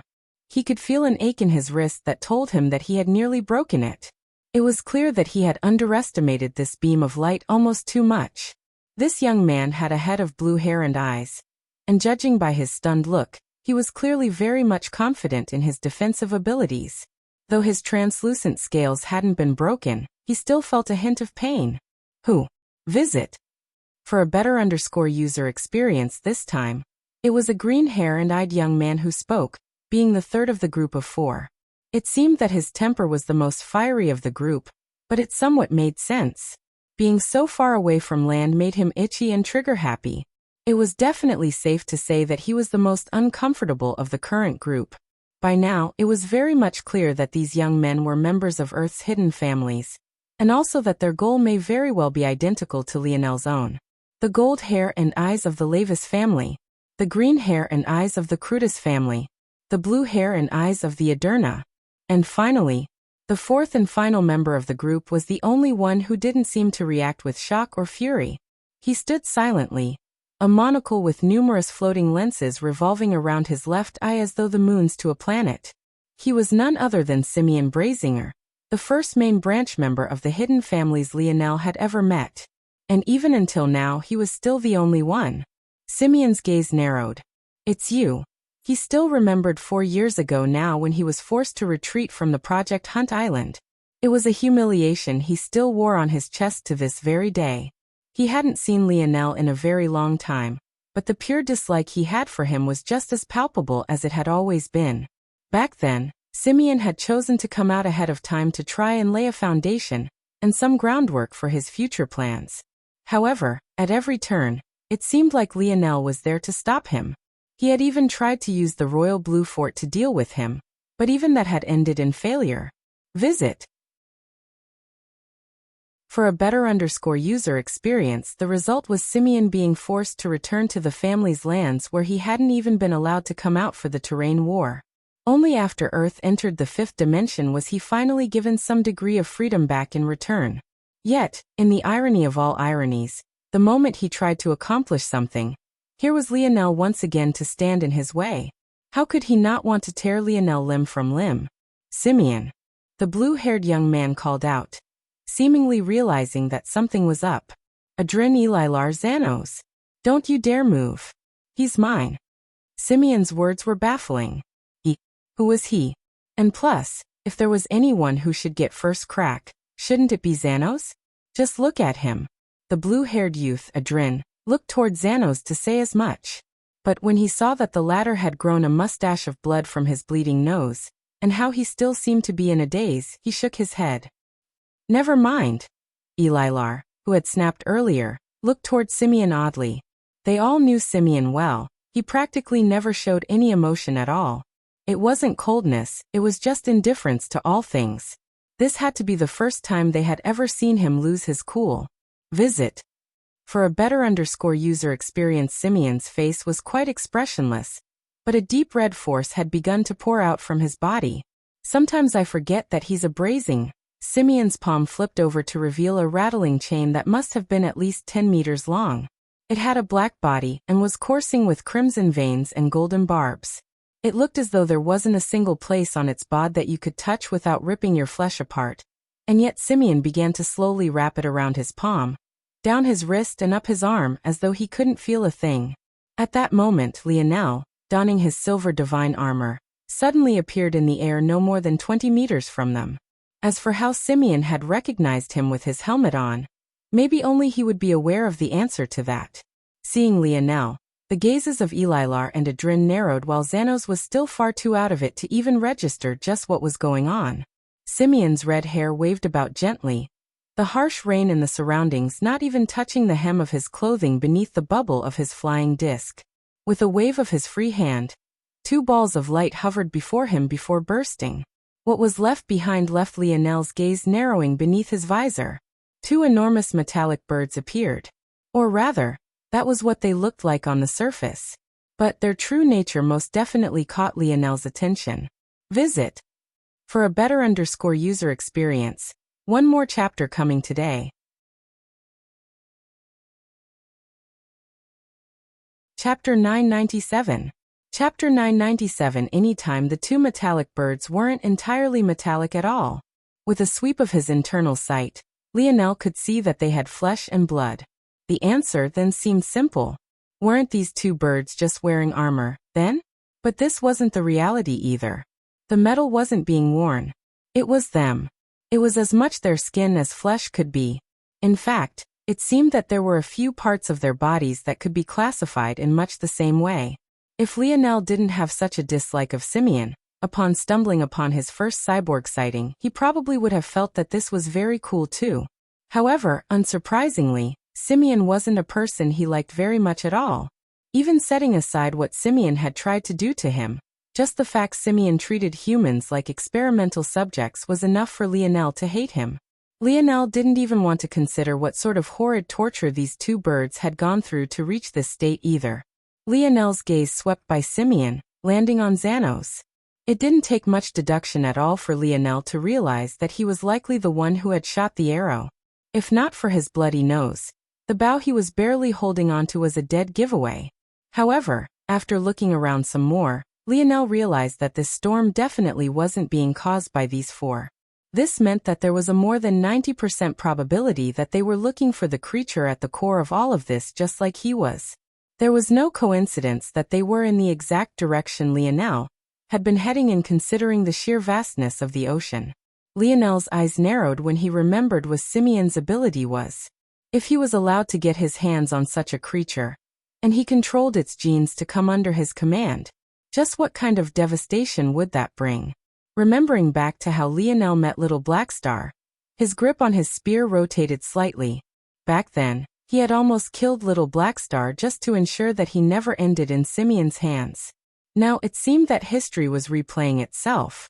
The latest _P_SODs are on the website. The difference here, though, was that while Little Blackstar had only been playful, this beast was costing people their lives.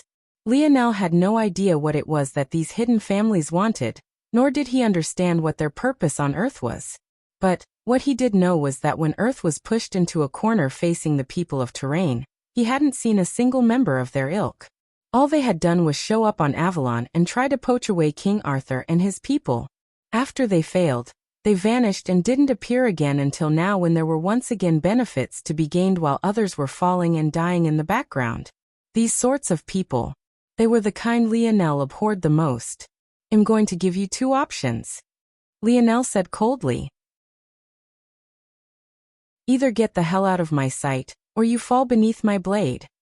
The fluttering red force around Simeon suddenly surged, his pupils constricting into pinholes. This was most definitely not the Lionel he knew. The Lionel he knew didn't have this edge to him. He didn't have this bloodthirsty air.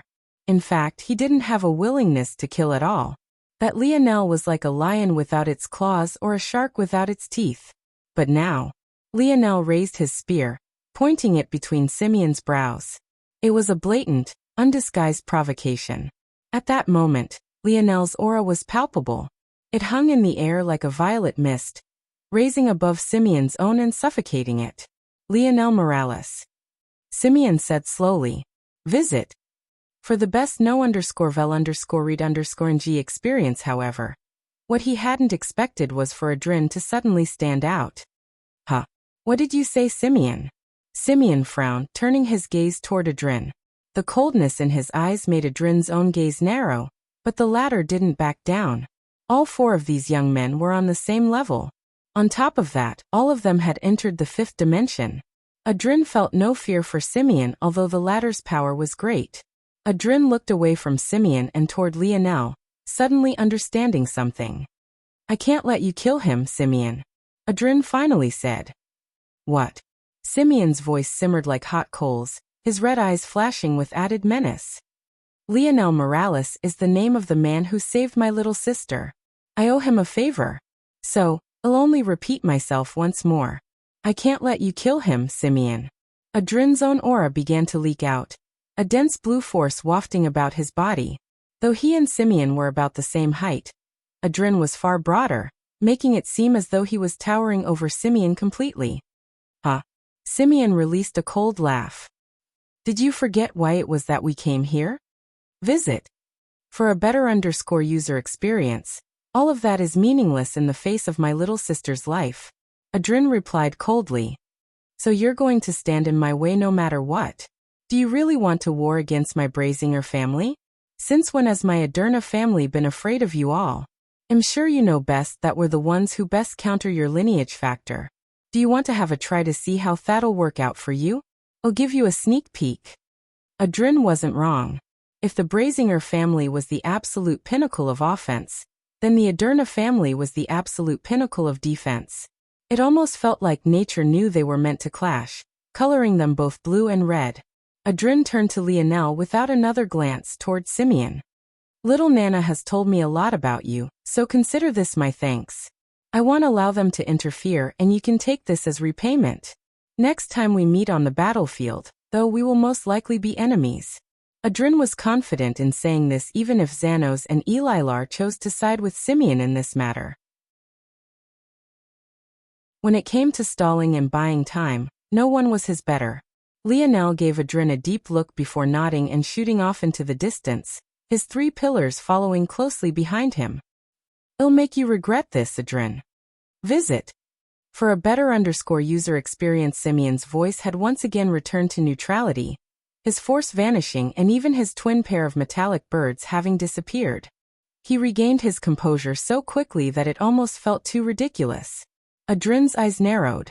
Any time.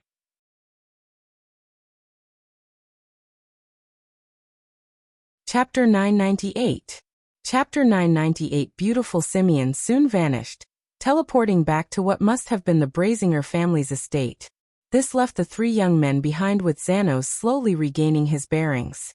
When the golden-haired Xanos finally realized just where he was, his head snapped around and he blinked. It was clear that his healing abilities were also far beyond that of a normal individual's. Rather than still being concussed, he seemed to be back to 100% in just a few minutes, just enough to catch a bit of the conversation between Adrin and Elilar. Now he's pissed. You know Simeon is unpredictable, Adrin. I wouldn't want him as an enemy. Adrin shook his head. This has little to do with how uncomfortable it makes me. It's a matter of principle. If not for Lionel, not to mention my little sister, a few of my cousins and other members of the younger ones would have been finished. PFT. Elilar laughed beside himself. Your family went around snatching zones and ended up almost dying. Isn't that too funny? Adrin glared at Elilar, but let it slide only because no one had truly ended up losing their lives. It was a mythological zone, so the risk was different. If I hadn't already been in the 4th dimension back then, I might have gone as well. It was just unfortunate that it mutated into a unique zone. Visit.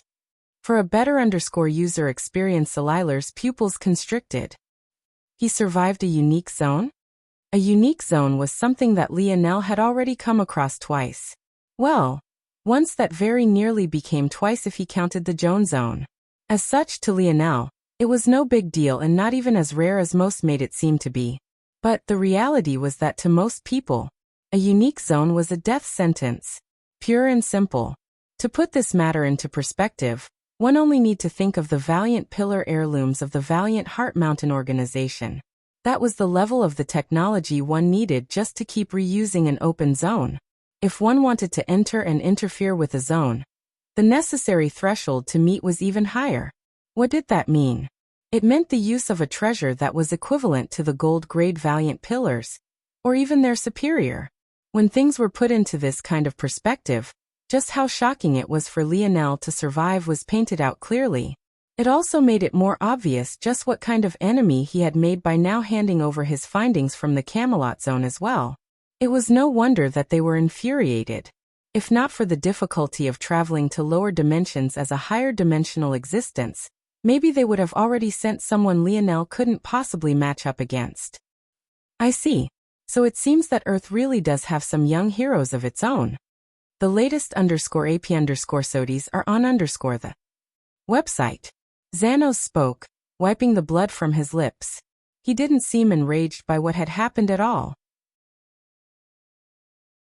In fact, his eyes had lit up to the point it seemed he might chase after Lionel right this moment.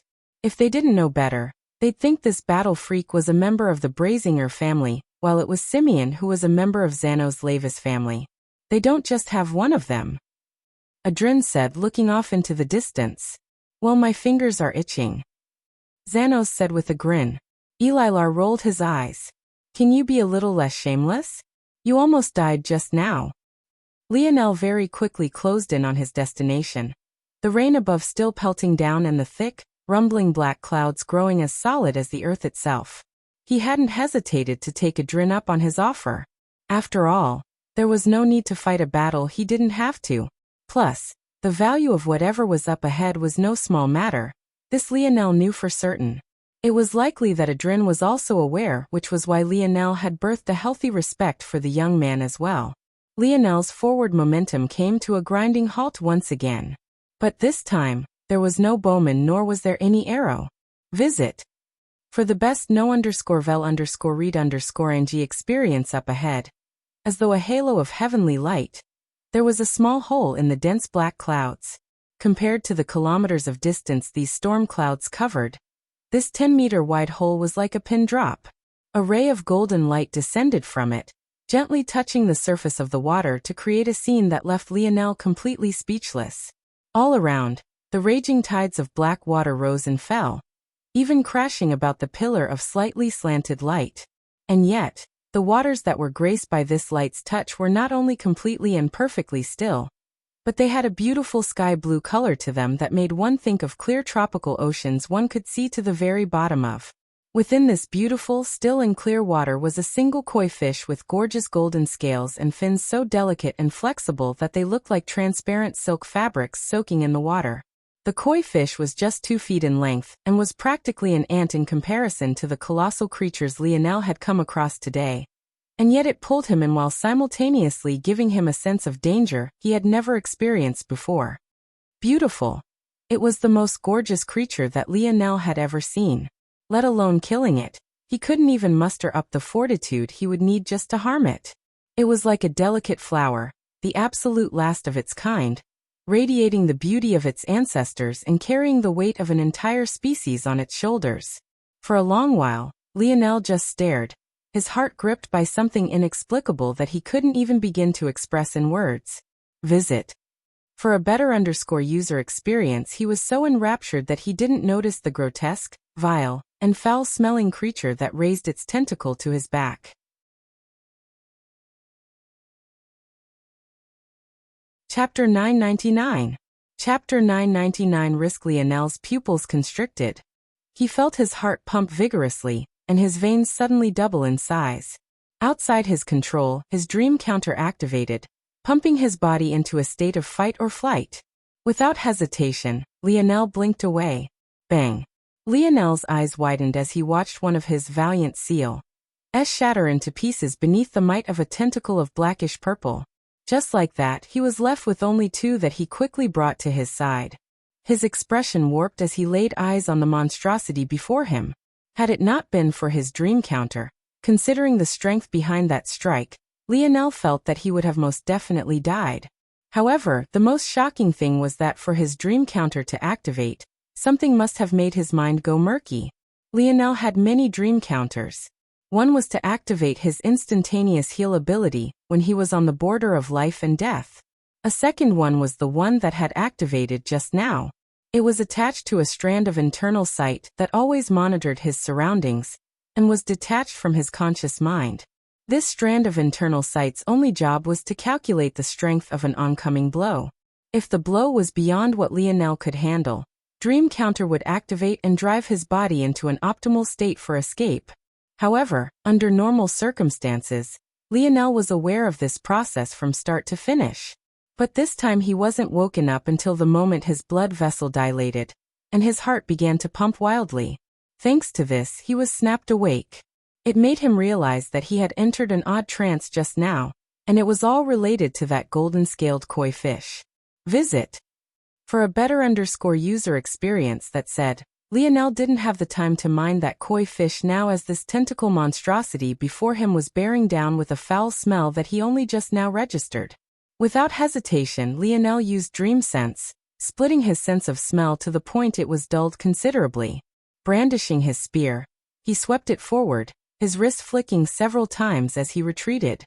In an instant, dozens of the monster's tentacles were severed, flying about in a rain of purple blood that dripped down the sea below and revealing bowels that left Lionel stunned. Its defenses are terrible. What Lionel didn't realize just yet that it wasn't that the monster's tentacles lacked defense, but rather that his spear force had become too powerful for it to defend against. If it wasn't for Lionel's improvement, it would have taken at least 3 hacks to sever a single tentacle, but now a single sweep took out several. Lionel's eyes narrowed. After taking out so many tentacles, the monster retreated, but it wasn't before Lionel could catch a glimpse of what was behind the curtain of all those tentacles. A womb? The latest _AP_SODIES are on the website. Lionel's conclusion even made his own face go weird. This was because the conclusion wasn't based on his own normal deductions, but rather the result of a spark within his dreamscape. This was to say that what he had just seen ticked off enough boxes under the categorization of what a womb would be to cause a reaction in his dream world. Eggs, warmth, nutrition, placenta. Lionel's eyes widened. His gaze suddenly snapped back toward the gold-scaled koi fish before going back to the monster. He felt like he was on the verge of understanding something when the koi fish suddenly acted. Its mouth opened, causing a small sphere of golden light to form. It looked completely harmless and was just as beautiful as the fish it came from. But in that instant Lionel was shaken. That small bead had a concentration of force that dwarfed anything that had come from the storm previously. This little bee. Lionel didn't get a chance to finish his thoughts. The wild churning of the sea suddenly became like a pot of boiling water. The siren call of what sounded like a dying whale sounded from all directions. It was so loud that Lionel was forced to use his dream sense on his ears as well, dulling his senses once again. At that moment, on the coast several kilometers away, the onslaught of invalids suddenly did an about-face and charged toward Lionel's location. The latest _AP_SODIES are on the website. Lionel understood immediately that this was the last resort of the koi fish. From what he could see, the koi fish and the tentacle womb were 2 separate existences. The tentacle womb needed the koi fish for the energy it could provide it, while the koi fish, without combat abilities of its own, needed the tentacle for protection. The earlier onslaught of colossal beasts Lionel had fought were already all the guards the koi fish had outside the tentacle womb. It had sent them all in hopes that Lionel would never get close to it. But that had failed miserably. The tentacle womb could be considered the last line of defense, and was indeed far stronger than any of the beasts Lionel had fought on his way here. However, what the two had never expected was for Lionel's breakthrough to make the tentacle womb fare even worse than their vanguard of beasts had. Without a choice, the koi fish could only use its final resort, calling an onslaught of invalids over to deal with Lionel in its stead in hopes that it could find a path to escape. "Can't you just take your loss with grace?" Lionel chided in his mind. "Fuck it. Vice." Lionel's senses reached into the segmented cube and pulled Vice out. The young man blinked in confusion, unsure of what was going on. Vice was none other than one of the 2 savants that Lionel was raising. Lionel was always hesitant to use them for fear that they'd grow more powerful than he could control. But he had still been slowly releasing their reins. Now it was time to see whether his risk was worth it or not. Visit. For a better user experience.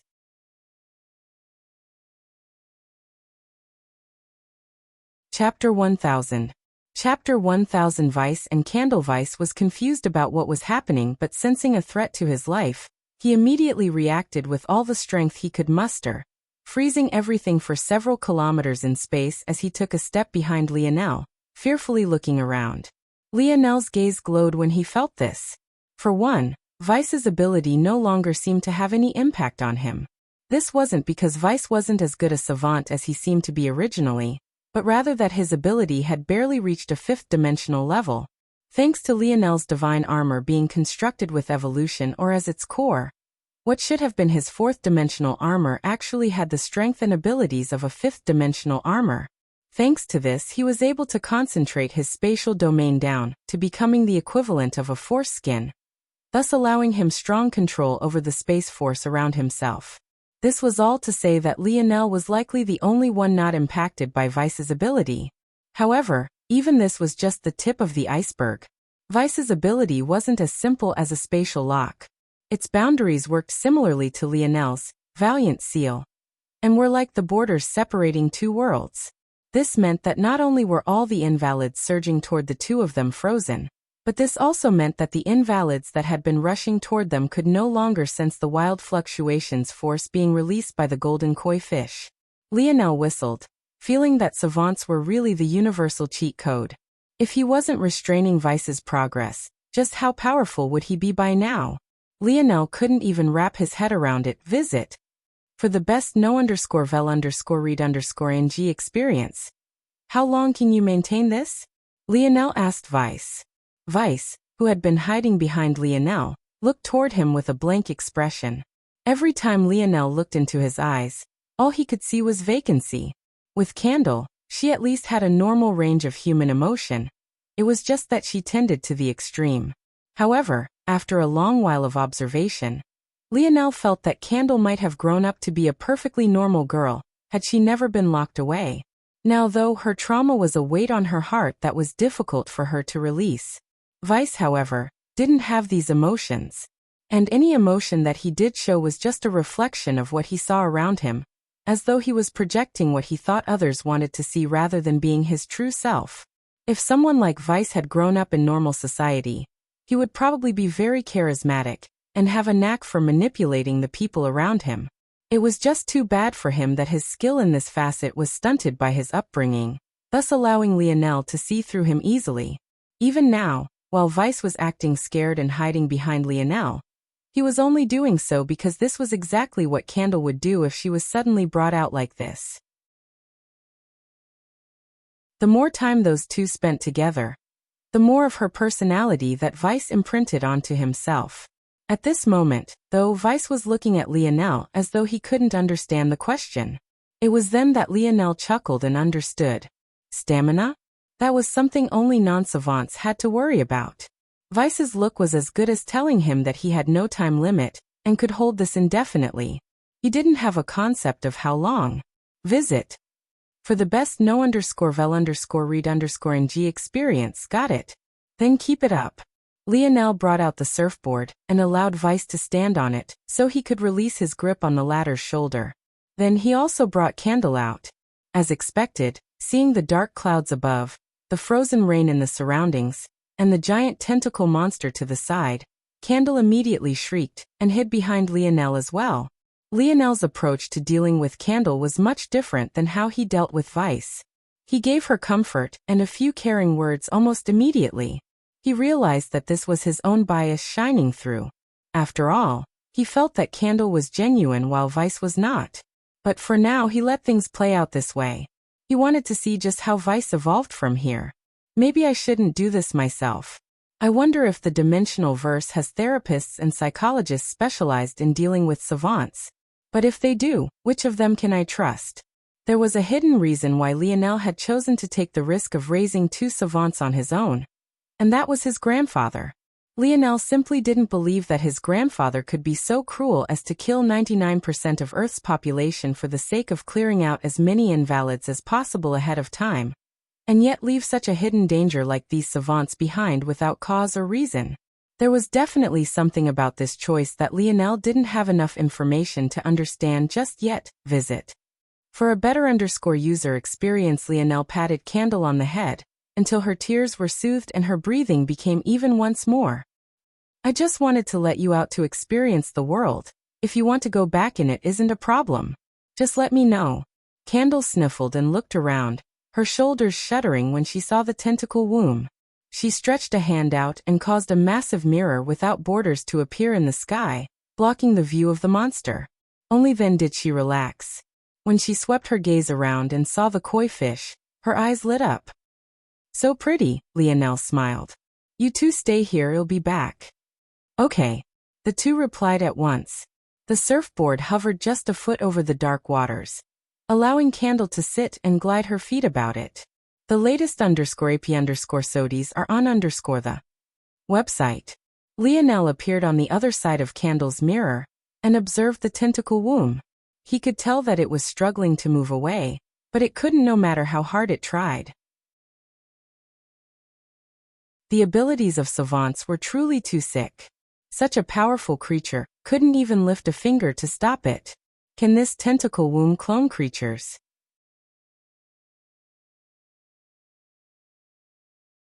Chapter 1001. Chapter 1001 Units. Lionel asked the question that had been on the tip of his tongue for the longest time instantly, not holding back at all. Ping, replying to seed yes. How does it clone creatures? Ping, replying to seed, the creature clones by. Stop. Lionel shook his head. The dictionary had begun going on a long rant about the biological process that the tentacle womb underwent. Clearly, Lionel's question wasn't specific enough. Let's try. What do I need to give this tentacle womb in order to clone? Little Black Star? Lionel didn't really have intentions of cloning Little Black Star, because he felt it would be a bit weird. But after hearing the response, he realized that it was naive of him to an extreme to even believe he could. Visit. For a better user experience, ping 1,283,490,985 units. At first Lionel was confused. But after several probing questions he came to understand the a unit in this context was the equivalent of one complete beast crystal. That meant that for this tentacle womb to clone Little Black Star as it was presently constructed, it would need over 1 billion units of Little Black Star. Lionel soon came to understand that this was because of the void beast blood that Little Black Star had ingested. But even if this blood was ignored, according to the dictionary, it would still take 1,983 units to clone Little Black Star. Lionel could only be left speechless by this.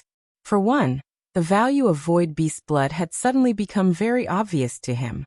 There was actually such a large gap between the value of Little Black Star alone, even as a shadow sovereign, and just a vial of its blood, not even its beast crystal. And secondly, he realized that just a beast as talented as Little Black Star required almost 2,000 units alone. Hold on. Lionel suddenly realized that he had forgot something important. What's the amount of energy the tentacle womb would need to produce one Little Black Star? Lionel almost didn't want to hear the answer, but when he did, he felt his body go numb. He had thought that the needs of the silver tablet were already ridiculous, but this tentacle womb made it look like child's play. Even if Lionel killed all the oceanic creatures Earth had to offer, the amount wouldn't be enough. Lionel shook his head.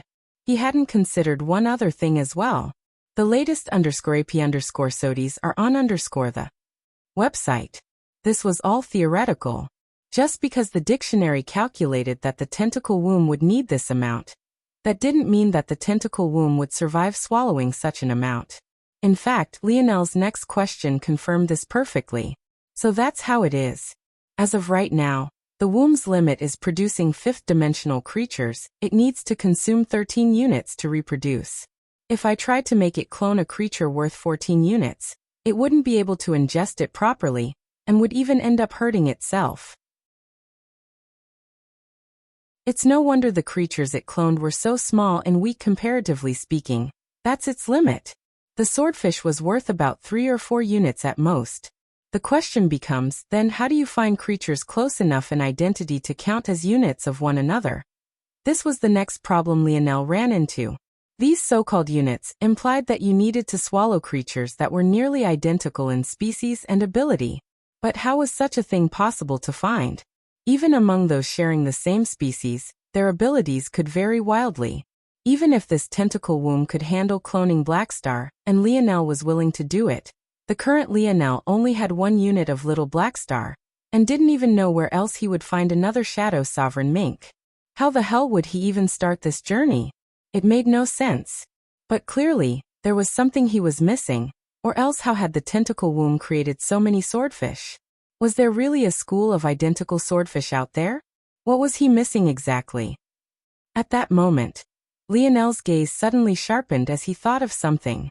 After a series of pointed questions and inquiries, he landed on the response he wanted, and his eyes glowed with understanding. The conclusion? Though this tentacle womb had a limit of 13 units, the truth was that it could mostly only produce creatures worth between 3 to 5 units. The reason for this was simple. Rather than absorbing multiple units of the same creature, something that would be impossible, the tentacle womb instead swallowed up powerful creatures, and then segmented their abilities into smaller units to create these weaker level creatures. Visit for the best no_vel_read_ng experience. So, say for example the tentacle womb swallowed up a creature worth 10 units. It was impossible that it would find 9 more exact types of this creature with the same genetic code and ability. So instead of doing this, it would parse this creature into smaller parts. Because the original creature was innately worth more to begin with, its smaller parts were able to cover all the units these weaker creatures would need to be produced to begin with. To put this in the simplest terms possible, the swordfish that Lionel had fought earlier likely came from a more powerful king swordfish.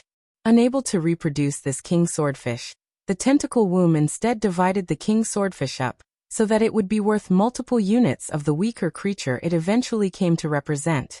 I understand. So, if this tentacle womb were to, hypothetically, absorb Little Blackstar, the creatures it would produce would be several weaker versions of Little Blackstar instead. Lionel's gaze glowed brighter and brighter as he thought of this, his thoughts spinning as one idea after another popped into his head. He thought of everything from using the blue whale dwarfing crocodile's corpse to create an army of living water guns all the way up to just what kind of monster this tentacle womb would be if he one day strengthened it enough that even giving birth to void beasts was no longer impossible. Lionel understood now just how important this tentacle womb would have been to Simeon.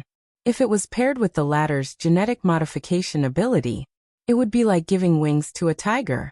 I guess that favor can really be considered to be repaid. Lionel took a deep breath and didn't get ahead of himself. Just the birth of a single creature took a ridiculous amount of energy. Why else would the tentacle womb pair up with this golden-scaled koi fish? That said, wasn't that fish still right here? Lionel's gaze shifted toward the frozen koi fish, still looking as beautiful as ever. He even almost fell into another trance. Dictionary: how many units would cloning this guy take? Visit for a better_user experience. Lionel was curious. Was Little Blackstar or this little guy better?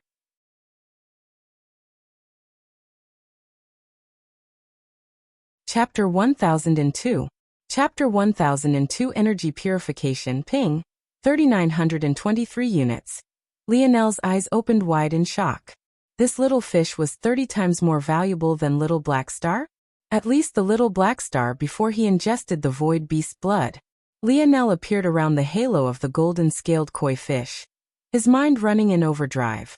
This fish was very unique. Even now, Lionel could feel the wild surges of force that was coming from the ball of light that hung out from its mouth. However, to him, this was just the tip of the iceberg. This koi fish had actually been able to disrupt Lionel's mind for a moment. There was no doubt about that. For Lionel, who was very much used to being nearly infallible when it came to matters of his mind, this was both a scary and intriguing truth. The latest _AP_SODIES are on the website. The reality of the matter was that the boundaries of Lionel's mind had fifth-dimensional protection ever since he was in the third dimension. In fact, back when Lionel was in the third dimension, he had even been able to ignore the mental coercion of a fourth-dimensional variant invalid. But now that he himself was in the fifth dimension, and was also beginning to meet opponents at that level, those protections would slowly become less and less impressive. Unless Lionel took steps to create mental protections for himself, he would only become more vulnerable as time went on. So in a lot of ways, he had to thank this koi fish for revealing this weakness to him. On the other hand, he was curious. This koi fish seemed to have the ability to gather up force. Its affinity for force was so great that it could even overrule a force's natural tendency to bend it to its will. The question, though, was what did this have to do with the mental coercion Lionel had experienced? It's not that large of a logical leap. With all the types of forces that this koi fish can control, who's to say that there isn't one particularly good at mental coercion? I can't use my dream force to force people into illusions, but there are those with different abilities to my own that do rely on dream force to do exactly that. It's possible, then, that this koi fish made use of this branch of dream force to place me in a trance. But that only makes it more embarrassing that I actually almost fell for it. Lionel shook his head. Every time he felt he had a grasp on the dimensional verse, he would get blindsided with something new. For a person like him who liked to be prepared for every possible variable, it was a bit frustrating. In the past, he used to blame his recklessness for this, but he had weeded much of that out of his system long ago. After all, he had so many dream counters in place to deal with things. That was evidence of his caution. The main issue, though, was that it felt almost inevitable that there'd come a day where his dream counters wouldn't have an appropriate countermeasure. By then, it would be too late to regret. The latest _AP_SODIES are on the website. Lionel sighed. He knew that worrying about this was useless, just like his fear of missing out was also useless. Simply put, he didn't know what he didn't know. But for Lionel, who liked to be in control of things and build a logical structure to his life, he found this particularly hard to accept. Lionel reached a hand forward and scooped at the water the golden-scaled koi fish lay in. Thanks to Vice basically freezing everything, he just had to manipulate his own spatial force to form barriers. The result was a sphere of hovering water, holding a frozen fish. The golden-scaled koi fish regained the ability to move thanks to Lionel's barrier blocking it from Vice's ability, but there was nowhere it could go. It continuously rammed against the barriers, but it quickly became obvious that it was just harming itself. "Calm down, I'm not going to eat you." Lionel chuckled before immediately frowning. This koi fish had really caused too many problems. Who knew how many had died because of its actions? Under normal circumstances, Lionel would be pissed off about it. And yet he had actually chuckled and laughed. The charisma of this koi fish was really too much. Lionel felt like he almost forgave it entirely. This must be some sort of evolutionary protective mechanism. Its pseudo-symbiotic relationship with the tentacle womb isn't natural, so it had to survive in other ways before it formed this codependency. Its ability to be likable is probably what protected it. 30 times. 30 times visit. For a better user experience, Lionel really couldn't wrap his head around it. The only explanation was that this koi fish's ability was beyond what little Blackstar could match. But the reality was that Lionel felt this koi fish was no better than his segmented cube. Couldn't his segmented cube also gather up energy? In fact, not only could it gather it up, but it could even form crystals and pure crystals out of this force, making it far more valuable than this koi fish. Unable to figure it out, Lionel chose to cover all of his bases. What is the ability of this koi fish? Ping. Energy purification. Wait. Lionel's dreamscape sparked, something within his mind churning. Visit. For the best no_vel_read_ng experience, a flood of questions came from his mouth, each more pointed than the last as he zeroed in on the answers he wanted. As he spoke, a plan of action continuously formed in his mind, and his gaze grew brighter. By the end of it all, he looked toward the koi fish as though it was a priceless treasure, his heart thumping madly. Lionel carefully placed the golden-scaled koi fish into the large lake of cleansing waters, and sent the tentacle womb to be slowly healed back to its peak condition. Then he picked up Vice and Candle before shooting off into the distance, his intent blazing.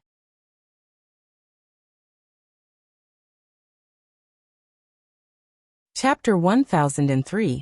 Chapter 1003. Connecting the ocean and the sky. The royal blue basin was a complete mess. Many of the cruisers were nothing more than scraps of metal. The lives and deaths of several were either unknown or never had a chance at the former, while those who survived were beaten and bloodied, finding it difficult even to breathe properly. This wave was far worse than the previous ones and even now was still raging on. There had been a slight moment of reprieve when the koi fish released its dense ball of energy. But after Vice appeared and that world was cut off from the invalids, they had once again charged back toward the coast and the raining waters. The only good news was that the heavy and dense clouds above were beginning to slowly disperse, and the rain was weakening. Like this, They could be certain that this was the last wave. They just had to survive this. Just this. I'd rather be running suicides. Gil felt like his legs might fall off at any moment. He was supposed to be a speedster proud of his speed. But quite frankly, he wanted nothing to do with anything related to running any longer. All he could do was squeeze out currents of lightning in hopes of stopping these colossal creatures from assaulting the coast anymore. By now, the military units had finally taken action. Large ballistae were firing and several cruisers had been sacrificed for the sake of battering ram maneuvers. However, it somehow felt that the road ahead was endless. That said, there was good news too. They could finally claim the force from the invalids they were killing. The only unfortunate part was that while this helped with morale, it didn't do much for their stamina. Visit. For a better user experience, invalids released a unique energy that strengthened a person. But this strengthening happened toward one's bottlenecks and progression, not necessarily toward one's immediate state. Even a breakthrough wouldn't bring their bodies back to tip-top shape as though nothing had happened. Unless, of course, they were breaking through a major dimensional barrier. There was another reason this rose morale, though. The 8 brothers were certain that this change had something to do with Lionel. Not just the rain dispersing, but this control they regained over invalids was definitely a sign that he had succeeded. Cap needs to hurry back, I'm dying over here. Raj groaned, sending another powerful fist forward. The heavy metallic sand his controlled was only getting heavier by the minute. But this point, he couldn't even kill these creatures with a single blow any longer. He could only tear into their bodies and hope to rip them from the inside out. Some left tackle you are, Franco chided. You're supposed to be protecting Cap's blind side, not the other way around. I protected him for 10 years already, damn it. It's my turn to get protected. You think that just because I'm so big and muscular that I don't deserve love? Several gazes fell onto Raj at that moment, scanning him up and down. It could be said that that only redeeming quality about Raj was his smooth brown skin. It was clear that it was soft and well taken care of. They all knew that Raj had an obsession with lotion. However, that was where it all stopped. Raj was almost 2 meters tall, but he seemed just as wide. His torso was so big that his long legs seemed small by comparison. And his fat was so layered that it caused his clothing to fold in several layers along with it. The latest _AP _SODIes are on the website. Muscular? Why was it that they couldn't tell this? You all need to stop ogling my immaculate physique. I'm a person, not an object for you to drool over. Have some common decency. At that moment, the fluttering laughter of several beauties drifted over. Joyce, Alina and the others couldn't stand Raj's jokes anymore. But it was about the only thing that kept their heads straight amidst all the fatigue that was weighing down on their shoulders. Shit. It's another one. Joel's voice cut through the noise and roaring waves. In the distance, a billowing pillar of water seemed to connect the ocean's surface and the skies above. The pressure was so fierce and the sound so loud that Joel's voice was quickly drowned out by it all before heavy, pelting drops of water began to rain down. It was yet another enormous whale. They had been appearing one after another, and were easily the most dangerous of the creatures yet. Bang, bang, bang, bang. The water rained down like bullets, growing harder and harder with each passing moment.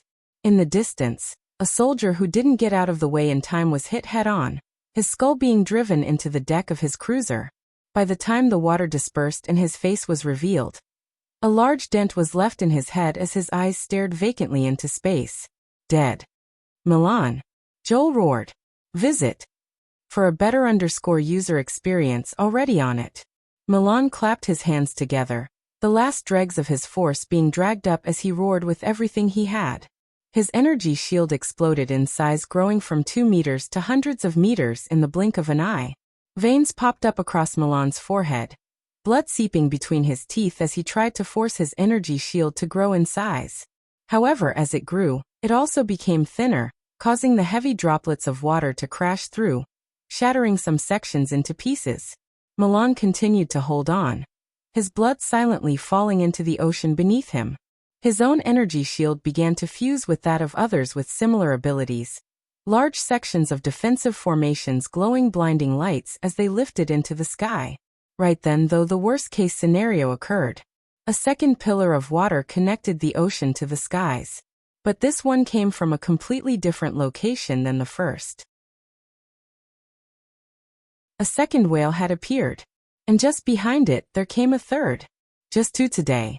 Back with 4 tomorrow unless something happens. Visit for a better user experience.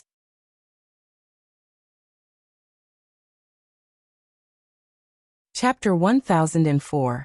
Chapter 1004. Boiling point. A heaviness took over the atmosphere, even more dark and pregnant than it had already been before.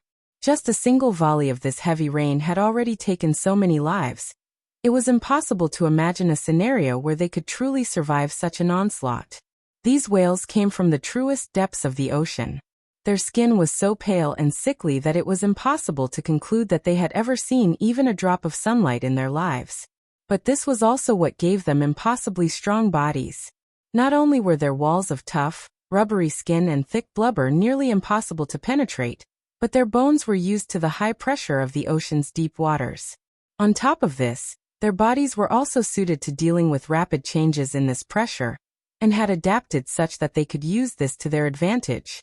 The scariest truth that came from this was the fact that their abilities had nothing to do with the water pillars that came from their blowholes, and was rather just a release of this obscene pressure their bodies were prepared to adapt to. This was the true fearsome nature of the dimensional verse. These whales had yet to even display their true lethality, and were only taking a breath. And yet, this singular breath had already cost the lives of hundreds. Right that very moment, a third water pillar shot into the air as the third whale also took its breath. An apocalyptic disaster fell from the skies. Water droplets as large as half a human's body fell, keeping their shape and form beneath the globules of snot that came from the whale's blowhole. Despite the grotesque image, each held a lethal capability of a small grenade, pelting holes even into the tough exterior of the remaining cruise ships. Visit for the best no_vel_read_ng experience. We can't continue to be passive. Joel immediately took command. It was one thing when they believed there had only been a single whale, but now that there were 3 they couldn't continue to sit back and drain Milan of whatever small amount of stamina he had left. If they didn't charge forward and end this quickly, there was no telling if these whales would take action again. From experience, Joel knew that invalids lacked intelligence, but living oceanic beasts were no less crafty than humans were. Most of the invalids had already been dealt with, and it was clear at a glance that these 3 whales were normal beasts. If not for this, they wouldn't have been patient enough to both evade Lionel's detection and only attack at this crucial time. They had even staggered their appearances so they would be truly caught off guard. Without Lionel here, it was a given that Joel would take the helm. Not a single one of them raised a word of protest. "Arnold, how much do you have left in the tank?" "However much is needed." Arnold replied plainly, neither his voice nor his expression having shifted a single iota since the very beginning. "Milan Drake, you 2 will be tasked with Raj and Alan's safety. Raj, you and Alan will need to synergize for this. Just follow everything Alan says and it'll be fine." Visit for a better user experience. Clearly, Joel and Alan had a tacit understanding about something which didn't need to be said aloud. Without even communicating, Alan had already sprung into action, his ability kicking into high gear as he gave Raj command after command. Even though Raj was a jokester, he knew how to follow instructions, and he most definitely knew when he needed to be serious. "Gil and Franco, you 2 will support the moon people." When Joel said this, his gaze turned over to meet Carolus' eyes. "Can you do it?" Seeing the confidence in Joel's gaze, Carolus was taken aback a bit. As far as he was concerned, he felt that Lionel was the leader of this group. What he hadn't expected was for them to suddenly pull it together in the face of danger, as though Lionel wasn't needed at all. But this was exactly what the truth was. Lionel wasn't needed. These 8 had been surviving in the dimensional verse without Lionel by their side for years already. They weren't the same as these moon youths waiting for careless action. The latest _AP_SODIES are on the website. "I can take one." Carolus nodded. Joel's gaze flashed. "Good. Then we'll take the other 2. Joel didn't wait for a response as he dashed forward, cutting a path across the water. To his side, Arnold followed, sticking to him like glue. To the two of them, nothing had changed. Joel was the captain of the defense, the head hunter at the linebacker position. As for Arnold, he was the anchor of the defensive line, the defensive tackle. It was his stability that allowed Joel to run wild. When they came together, the world would feel their power. The scene of two youth men streaking through the no-man's land between the three whales, and what remained of their coastal defenses, was imprinted onto the minds of all that were there. Whether consciously or unconsciously, they came to accept that there was still a chance to survive. At that moment, the center whale opened its mouth, rows of brownish-yellow bristles appearing. They looked absolutely harmless at first before they all turned rigid at once, lighting on fire in unison. Visit. For a better user experience in a sight that was one for the ages, the bristles separated from the whale's mouth, shooting out like arrows that rose the temperature of the surrounding oceans by dozens of degrees. Under the astonished gazes of those watching on, and much to their horror, Joel and Arnold were swallowed by this follow of flaming bristles, a huge billow fog of steam rising from the air as the waters reached a boiling point. At that moment, as the steam rose into the skies above, the slowly dispersing clouds suddenly regained their life, growing more and more powerful. The light drizzle of rain seemed to recover, a heavy precipitation weighing on all their souls once more.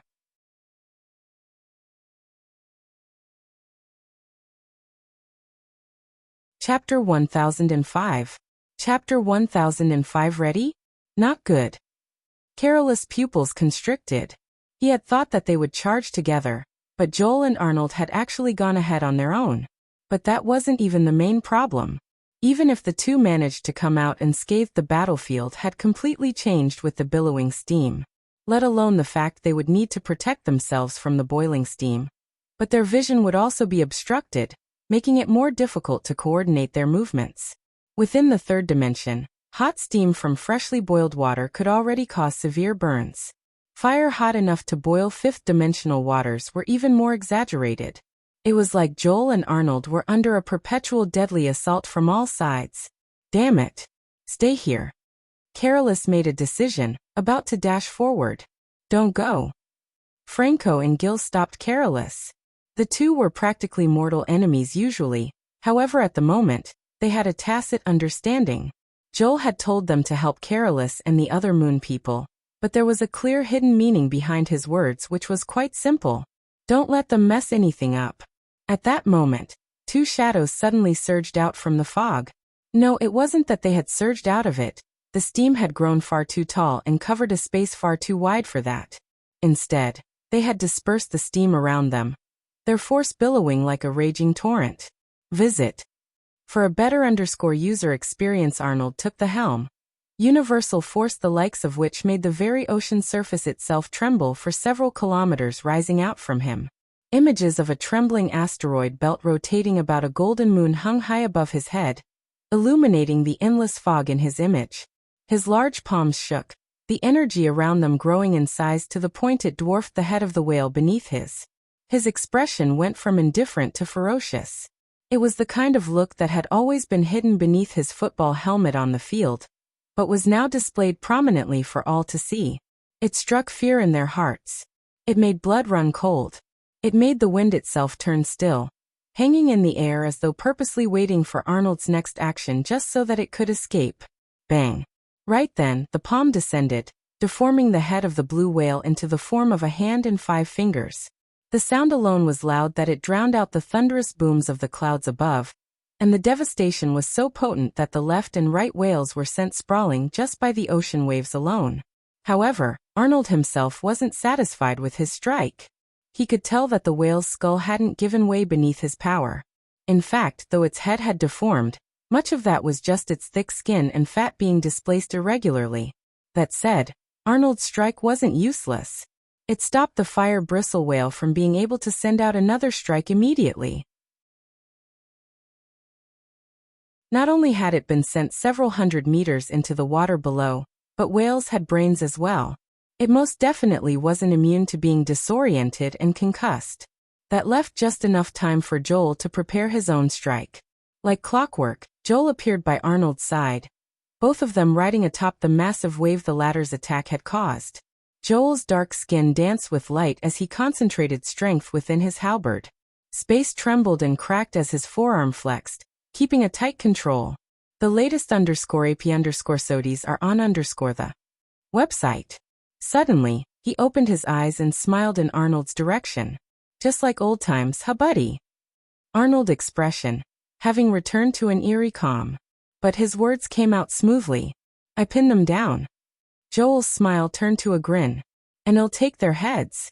It was at exactly that moment that the fire bristle whale rebounded out of the ocean, the waters surging forward to quickly fill in the empty space. Joel's halberd descended in a devastating arc, aiming for the thinnest and most vulnerable location within the injury Arnold had caused it. As far as Joel was concerned, this whale was nothing more than tenderized meat. Shoo! A blinding light of blade chi drew and lined through the sky, piercing through the whale's skin and through its skull. An ear-tearing roar shook the skies filled with a mournful plea, but it was already too late. Gasping for breath, Joel fell back to the ocean's surface as the wave they stood upon faltered. He was completely spent.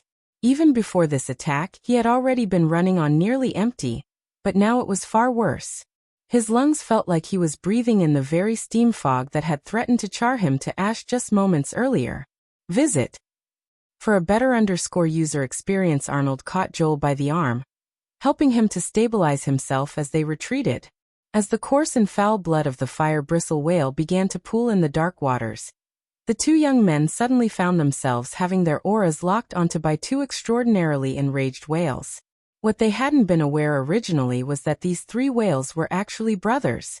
And unlike many beasts of the third dimension, these fifth-dimension beasts actually had concepts of kinship and camaraderie. Arnold's own force reserves had long since run on empty. He could only use what universal force had left to fuel himself. But he was quickly running out the focus he needed to sustain it. As for Joel, he was only able to remain upright with Arnold's support. It was clear that taking out a single whale had already been their upper limit. The two could only run with everything they had left, rushing to get away from the two enormous whales that were out to seek revenge. However, neither had an ounce of panic on their faces. As for why, that much was obvious. They had 6 other brothers. In the distance, Alan gave Raj a final command as his magnetic ability began to take action, his force surging in large, rolling waves. Even as he worked, his gaze was locked onto the two in the distance.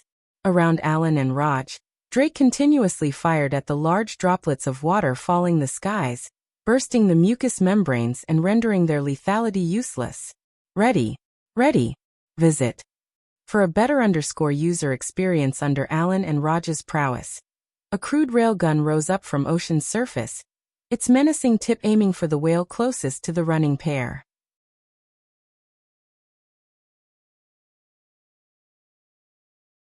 Chapter 1006. Chapter 1006. Sound wave beads of sweat fell down Raj's brows. He had to put in his everything just to get this thing finished in time, and he still wasn't even sure of what it did. However, if it could be said that Joel was the best leader they had after Lionel, then it could also be said that Alan had the greatest mind after him as well. In fact, before Lionel awakened to his ability, it was Alan who was ranked first over both him and Aina in Class A. The railgun was pieced together with Raj's metallic sand and squeezed until it formed a crystalline structure stronger than anything Diamond could match up against. Its barrel had a top half and a bottom half separated by a gap just perfect to fit in a ballista Alan had long since slotted in. From a certain angle, it almost looked like the maw of a dragon, force pulsing about the tip of its barrel as Alan poured everything he had into it. Drake didn't need to be told twice. As the pure marksman of the group, he had already known exactly who would be tasked with shooting this shot. This is everything I've got, Alan said solemnly. The latest _AP_SODIES are on the website. Leave it to me. Drake's gaze glowed, a confidence that exuded from his bones pervading his surroundings. The metamorphosis had descended long before Drake got the chance to do so, But it had to be remembered that Drake was the heir apparent chosen to replace Lionel after he graduated by Coach Owen himself. He might have been a rookie 4 years ago, but now he had grown into his own man, and had the broad back to prove it. He grabbed onto the railgun's 2 anchor points, his gaze locking onto the distance. He could see Joel and Arnold running for their life, the fatigue painted on their faces being as clear as day. It looked as though they just might collapse at any time, their stamina running out before they could do anything. However, Drake's gaze could also see the look in their eyes. Over the several kilometers that separated them, their gazes met. That look of confidence was one that he would never forget. Such a big, slow-moving target. Drake grinned. As if I could miss. Bang. The sound of the railgun firing resounded like a cacophonic boom, but it was quickly drowned out by a whistle so loud it felt as though it could be heard around the world. The recoil was devastating, the ocean waves around them being no less violent than when Arnold palmed the fire bristle whale into the ocean. The latest _AP_SODIes are on _the website. Drake could feel his arms fracturing even beneath Raj's control. The latter had done everything he could do to mitigate the recoil, but even then, both of Drake's arms became useless in the end. However, Drake didn't even seem to notice. His gaze focused on the projectile that was currently splitting the ocean in two. It was so fast that it seemed to teleport. A single blink would cause it to vanish across hundreds of meters. In fact, it had already appeared by the second whale by the time the first wave of pain was registered by Drake's mind. The whale's tough exterior was like a wet piece of paper. It didn't even seem to register what had happened to it until it swam forward half a kilometer more, bearing down on the Joel-Arnold pair with every intention of swallowing them whole. As expected, for the intelligent whales to try to obstruct their vision with steam, one of them had to have an auxiliary ability capable of helping them to maneuver such an environment. Joel and Arnold just happened to be lucky enough that the whale that recovered the quickest to rush after them was exactly this whale, leaving it with no other option of attack. It was then that a second mournful cry in just as many minutes resounded. This one, though, was particularly somber, as though it was well aware it was leaving its last brother alone. And maybe that was why it was instantly followed by a roar the likes of which shook the battlefield. The sound wave of the roar alone sent wave after wave of dark waters spreading outward. Cruisers that got caught in the mess were upended and flipped. Even Joel and Arnold, who were in the process of running away, was hit by a wall of this sound, their bones threatening to fracture beneath the pressure as they were sent flying. Visit for the best know_vel_read_ng experience. Joel. Arnold. Gil's gaze flashed. He took a deep breath, his chest expanding as he dug deep. With a bang, he shot forward. Arcs of lightning followed his steps as he sliced through the sound wave. It felt almost like he was trying to run in water, his limbs pushing as hard as they could for less than half the usual result. But he knew that he was the only one who could get to those two in time. Joel and Arnold had already expended what force they had left. Being so close to that sound wave, they had definitely taken the brunt of the pressure. With force to protect them and under such a fatigued state, they had already lost consciousness. If no one went after them, they'd be finished. Careless gaze flashed. Space fractured around him as he anchored himself. The moment he did this, it was as though he was standing in a world different from everyone else, and the sound wall vanished. He rushed after Gil. At this point, it was a free-for-all. If he didn't take action now, when would he? The devastation that shook the coast only seemed to be getting worse with every passing moment. However, it was then that the final whale stopped roaring, its blood-red gaze rising from the ocean and bearing down on everyone before it as though the world itself was its enemy. Visit for the best know_vel_read_ng experience. At that moment, a pressure crushed down from above, compressing the water and forcing many to pour more force toward their feet so that they could stay afloat. The whale raised its tail, bloody murder marring its gaze.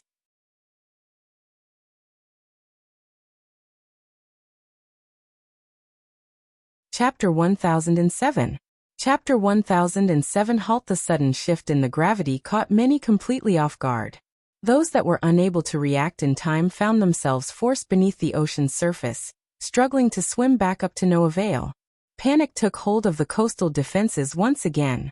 This kind of cruel use of a gravitational ability was far more devastating on the open waters than it ever could be on land. The horrible sight of numerous valiant soldiers being drowned one after another was a sight that shook those that managed to stay above water to their cores. Fourth-dimensional existences could hold their breaths for far longer than most third-dimensional existences could, but this didn't mean they could do so indefinitely. The gravity whale had suddenly placed a timer on all their lives, a cruel light pervading its gaze. Damn it! Gil roared, his steps having slowed considerably. He poured everything he had into his forward momentum, but he was still a step too late. Joel and Arnold crashed into the waters. They already hadn't had any force remaining. How could they possibly scrounge up enough to resist the pull of the waters? Joel. Arnold. Gil's gaze turned bloodshot. He hadn't made it in time. The worst part was that he knew if he dove into the waters after them now, there was no way that whale would allow him to resurface. Fighting against such gravity in the water felt almost impossible. Visit. For the best no_vel_read_ng experience, fuck. Franco's gaze was just as red as Gil's. In fact, the same went for all of them. Those two were their brothers. How could they not react this way? Franco swept his gaze through the moon people before he landed on Alina. He knew that of them all, Alina most definitely had the best chance at saving them. Only she could manipulate these waters, even if it would be more difficult beneath the gravity field. Franco didn't waste any time and grabbed Alina's waist, hoisting her over his shoulder and shooting forward. Hey. Franco knew what he was doing was wrong. He had no right to force someone else to risk their life for his own brother. But he couldn't just sit by and do nothing. He was the only one who felt like he hadn't contributed anything. Of all of Lionel's brothers, Franco's ability was the least flashy.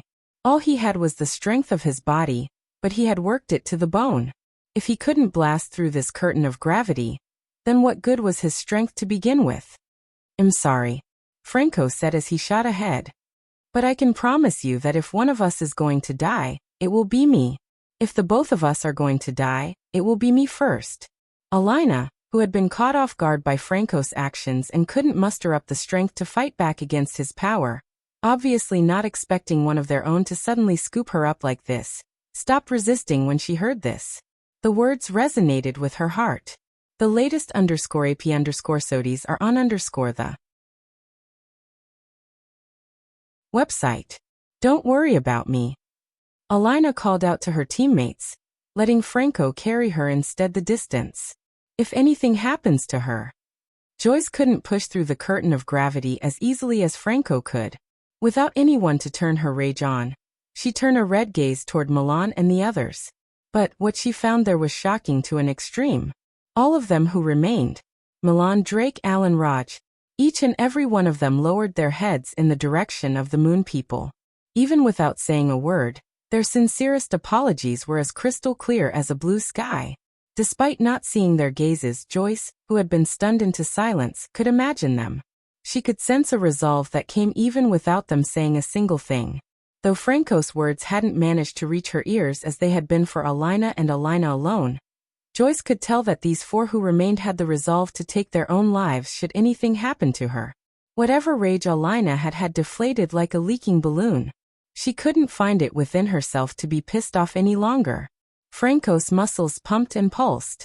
His somewhat fair skin was filled with blotches of bruised fibers as he pushed his body to its limits, but he didn't seem to notice in the slightest. From over 2 kilometers away, he crossed the distance, cutting it in half then cutting it by another half. The latest _AP_SODIES are on the website. Gil, who had already noticed Franco's approach, rushed back as fast as he could. But despite the fact that the gravity curtain became weaker the further he went, that didn't change the fact it was there.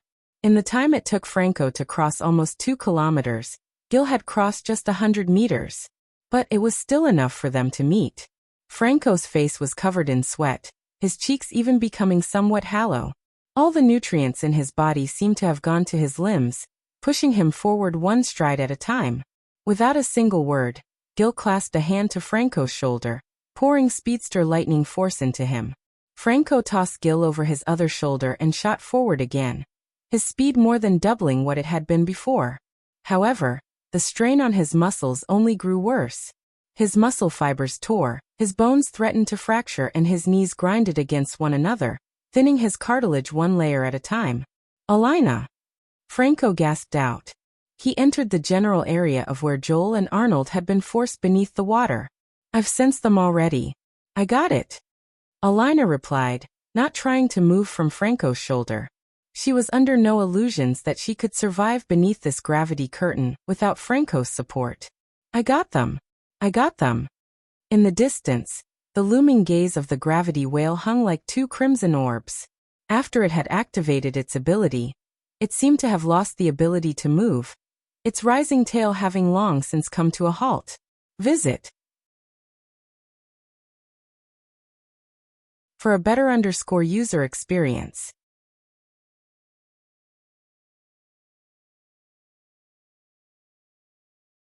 Chapter 1008.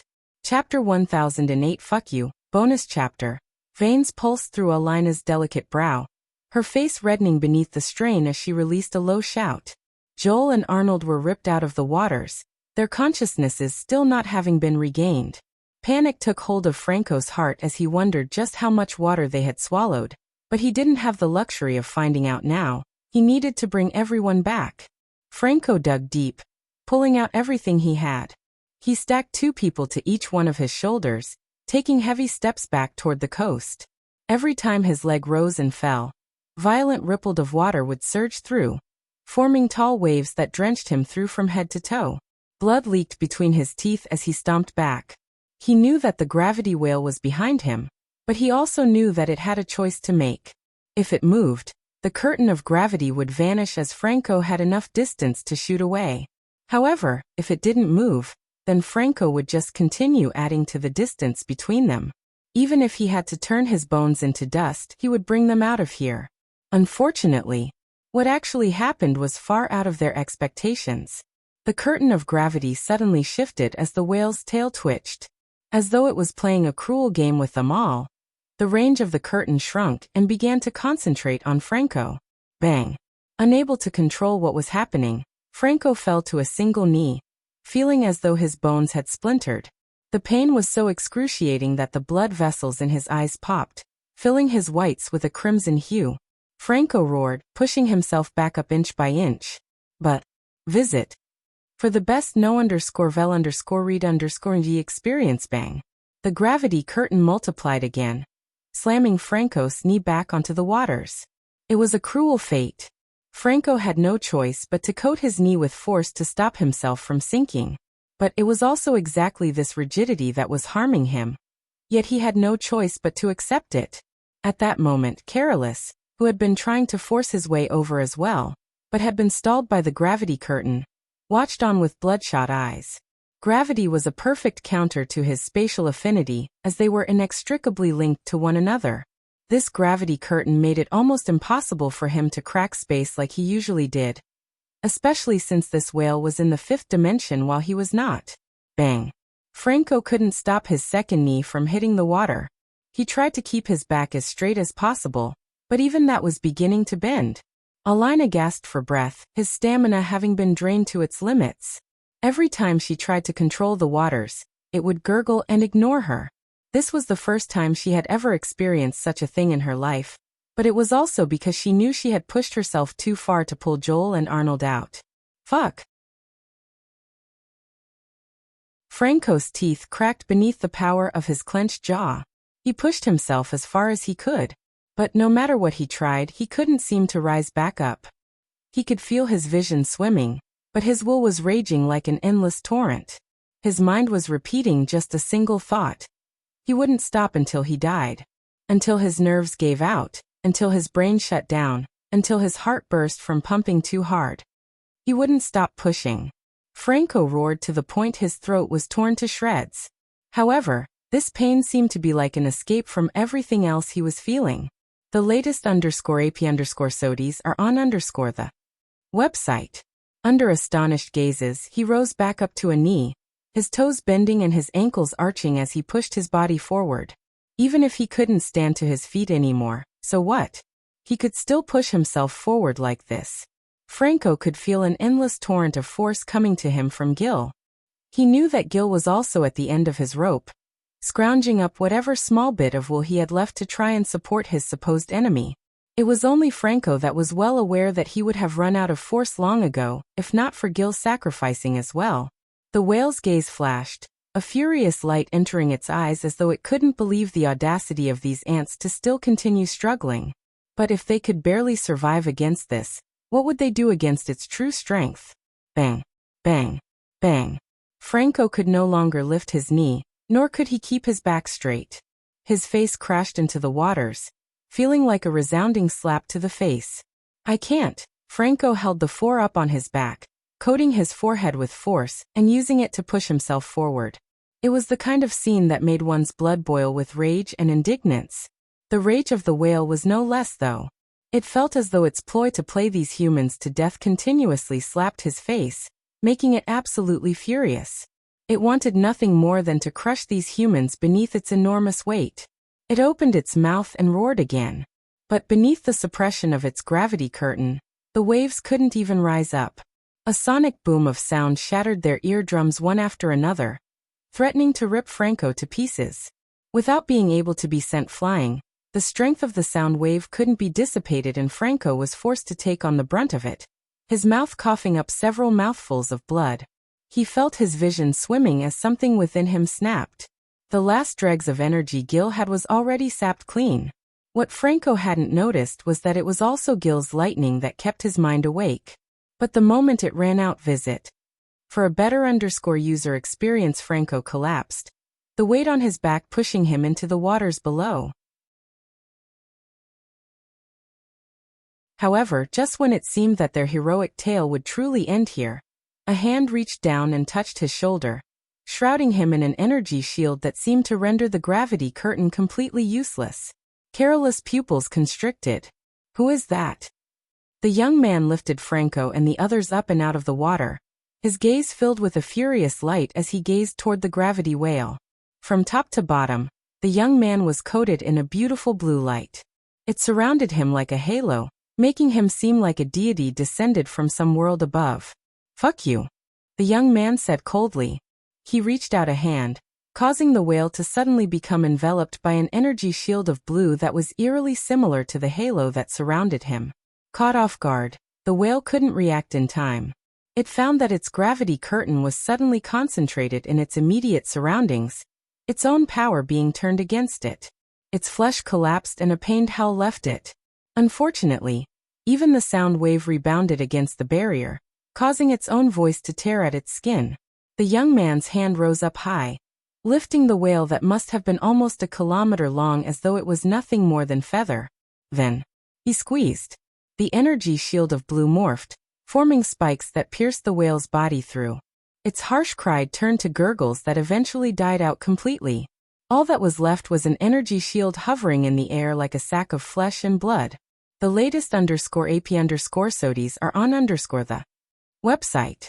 At that moment, a blazing light appeared from the distance like a streak of gold cutting across the skies. When that light came to a grinding halt, another young man appeared. This one far more recognizable to the masses. Lionel looked around the battlefield, his pupils constricting. But when he saw the young man with his hand raised in the air, his expression evened out to the point it neared placid. James.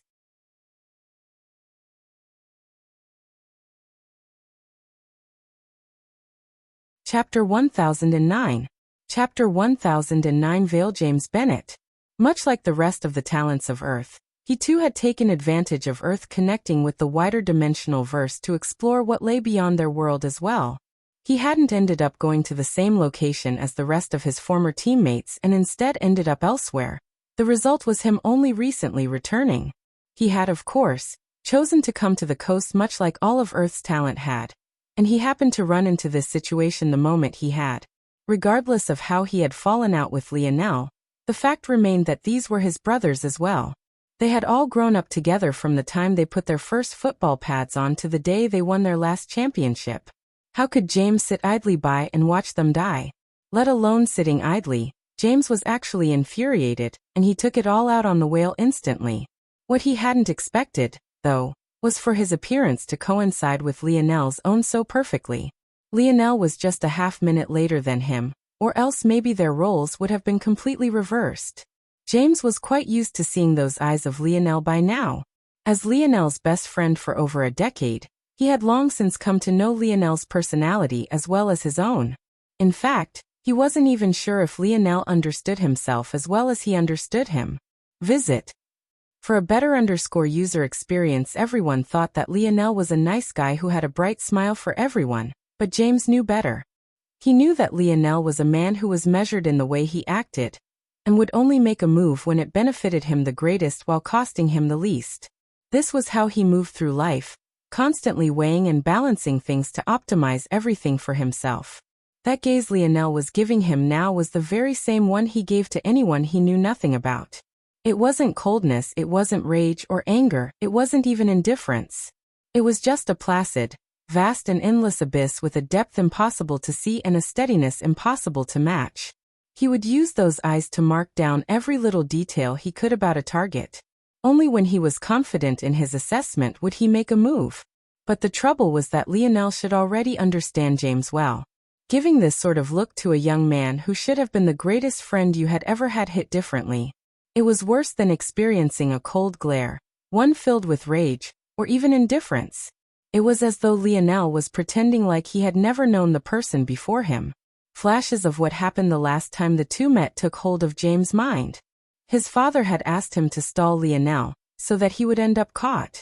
In truth, James knew that he had lied to himself, convincing himself that Lionel wouldn't be harmed, and that he would just be captured. With Lionel's talent, he would be too useful to the fort to maim or kill, so he would eventually be released on his own merits. Visit. For the best no_vel_read_ng experience, but deep inside James knew that was a lie. With how much the junior governor Duke hated Lionel, and how even Simeon had come for him, how could anyone ever conclude that Lionel would be just fine? The plain and simple truth was that he almost drove Lionel to his death. But those words he said in those moments reverberated the loudest. "I'm disappointed. I really took you to be my closest friend." James remembered absolutely snapping when he heard those words. His mind spun and his eyes saw red to the point he released something he had held deep within him for the longest time. Before he could even properly suppress and think about what he had been going to say, it all spilled out. "Bullshit. You pretend to care about so many things, you pretend to be kind-hearted, but all you really care about are things ending up exactly like you want them. You don't like killing only because you don't want to deal with the guilt. You don't like playing football only because you didn't get to choose it. You only want to do things your way and nothing else matters." The latest _AP_SODIES are on _the website. You're a fucking sociopathic hypocrite. No one knew Lionel better than James did aside from maybe Lionel's own father. Maybe his words had a tinge of jealousy to them, maybe they were spoken in the heat of the moment, but in all such things there was always a kernel of truth to be found. James' feelings most definitely didn't come from thin air. However, whether or not he had the right to feel this way was a different matter entirely. It was hard to tell just how much had changed in the last few years, if anything at all. James was still tied to his Bennett family, working hard so that they might once more regain their former glory. At least when it came to James, nothing much had changed aside from his maturing face having gained a bit of stubble to it. As for Lionel, he had probably changed the most between the two. He didn't have such obvious signs of maturity on his face, but unlike his previously aimless self, he now had a goal that he was chasing after just as fervently as James was. It could be said that the greatest difference between them now was that Lionel was fighting for himself while James was fighting for his father and his ancestors before him. Visit. For a better user experience in what could only be considered a twist of ironic fate, then, Lionel hadn't really changed at all in James' estimation, still doing things that benefited himself the most. The veil that separated two men that had once been as inseparable as brothers only seemed even more impossible to penetrate now.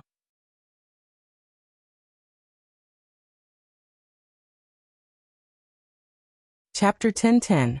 Chapter 10:10. Ronnie and Exchange. Lionel descended from the skies, landing before James. He checked the condition of Franco, Gil, Joel, and Arnold with a frown.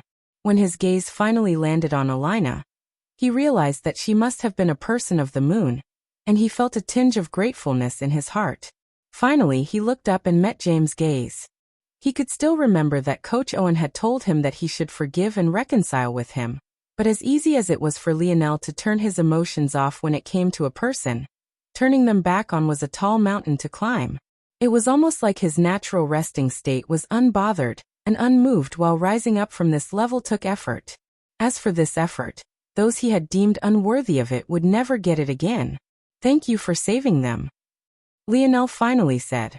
"You don't have to thank me for saving my own brothers," James replied, a bit surprised that Lionel's eye level was now even with his own. James had always been taller than Lionel, but it seemed that this would no longer be the case. "Fair enough," Lionel replied. Someone else might have accused James at this point. If he really cared so much for brothers, why would he have taken the actions he had during the past several years? However, Lionel couldn't be bothered with such emotion. He could already simulate what would happen if he said such a thing, and it would ultimately just be a waste of his time. Lionel waved a hand as Earth Force surged. Forming a platform, he laid them on one by one. The latest _AP_SODIs are on the website. James' gaze narrowed. The water force in the surroundings was so potent that it was hard to imagine anyone managing to gather up so much Earth force, let alone in such a short time. "Shouldn't you heal them?" James asked. "No. This is the perfect state for them. Take something I prepared for them. If I heal them now, all their hard work will be meaningless." James frowned when he heard this, but he didn't say anything as Lionel placed a hand over Alina's forehead. "Twinkling Lily, Belle's blessing." A gentle chime began to resound. Whether by coincidence or maybe due to the strength of Lionel's spell, the dense clouds above instantly began to disperse as strong surges of light elemental force descended. From an injured state, Alina's cheeks suddenly became rosy and her breathing became even. In the blink of an eye, it was as though she hadn't fought a single battle all day. There was no doubt that, let alone James, this was the most powerful healing spell anyone present had ever seen in their lives. "Bring the injured to me. I'll heal them." Lionel didn't seem to be trying very hard, but his voice boomed across the battlefield. "Visit." For a better user experience, after he finished speaking, he reached out a hand toward the energy shield of flesh and blood. Pure white vines coated in a cotton-like fabric shot out, sucking out the vitality of the blood one pint after another. "Please hold it up." Lionel spoke to James, who only gave him a nod in the end. Admiral Ellie watched with numbness as Lionel flipped the devastation on its head. He had used a few hours to heal tens of thousands, and he simply walked away with his brothers in tow as though it was nothing special at all. Of course, Lionel had relied on the large amounts of vitality the whale's flesh and blood had to accomplish this, but who else could do such a thing? The healers they had were quite talented, as one might expect from citizens of Earth. But even they couldn't hold Lionel's shoes in this regard. The difference was too shocking. "Admiral, we need to make a report." "Oh, right." Admiral Ellie shook his head, looking at the wreckage of his cruiser, and shaking his head. "The two princes are really something, Admiral? I heard that Prince Noah was the sole reason Unit 3 was able to survive." "Yes," Admiral Ellie said slowly, sighing as he looked up into the skies. "Visit." For the best no_vel_read_ng experience, were the days of his militaristic pride numbered? What happened to strength in numbers and the power of order and duty? What happened to following rank and dutifully fulfilling your orders? These days, all the battles seemed to whittle down to who had the largest fist, while those of them that were less talented found themselves in the role of cannon fodder. Shaking his head, Admiral Ellie went off to make his report. He had a feeling that things would only become more exaggerated in this way as time went on. He also felt that it probably wouldn't be long before they were on a battlefield even grander than this quite soon. James took a deep breath as he watched his former walk away. Well, walk was a strong word. The only 8 people Lionel hadn't healed were them. So aside from Drake, Milan, Alan and Raj, who could just barely shuffle their feet, Joel, Arnold, Gil and Franco were all being carried along by Lionel's island of Earth force. It was all quite sobering. Of the 9 of them, the only one who had spoken to him was the one of them that should have hated him the most, Lionel. As for the other 8, they had met his gaze but hadn't said a word. James knew how important Lionel was to them, and that a slight toward Lionel was just as great of a slight toward them. So, even though James knew that he had done his best to protect them during the metamorphosis, he also knew it wasn't enough. This is quite a lonely path, James thought to himself. He had already chosen family over friends. If he hadn't, he wouldn't have betrayed Lionel like he had. But it was easy to put his head down and ignore the loneliness when no one was around him. He had ironically become the hard worker he never had been in school, giving him strength that dwarfed many of his acquaintances. And in exchange he lost his brothers. Visit for the best know_vel_read_ng experience.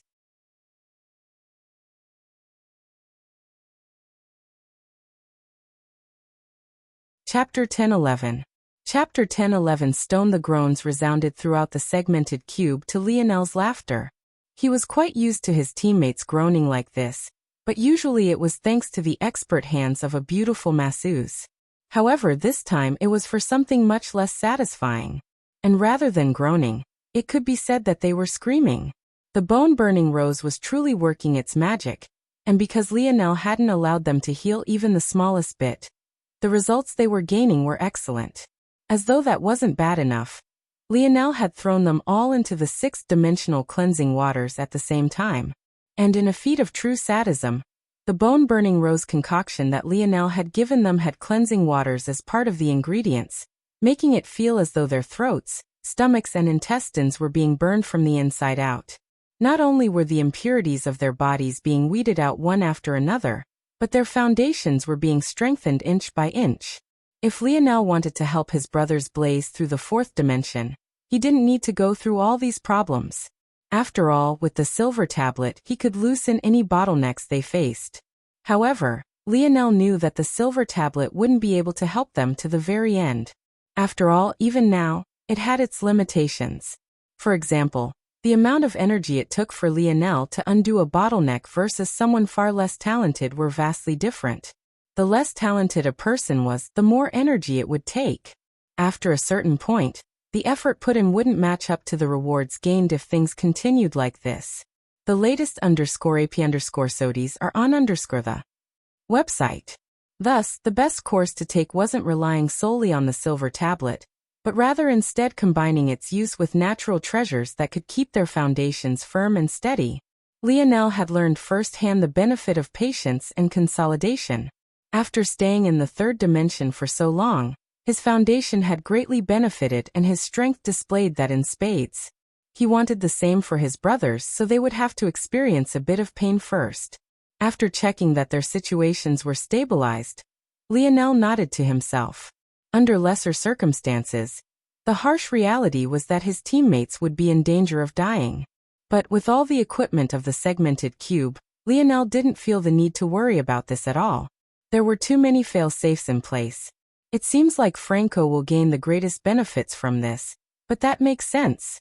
His ability is physical, and he really pushed himself to the limits. He'll probably be the first to break into the 5th dimension. Lionel swept one more gaze before walking away and entering a different lab. The segmented cube had so much space now that Lionel hardly knew what to do with it all.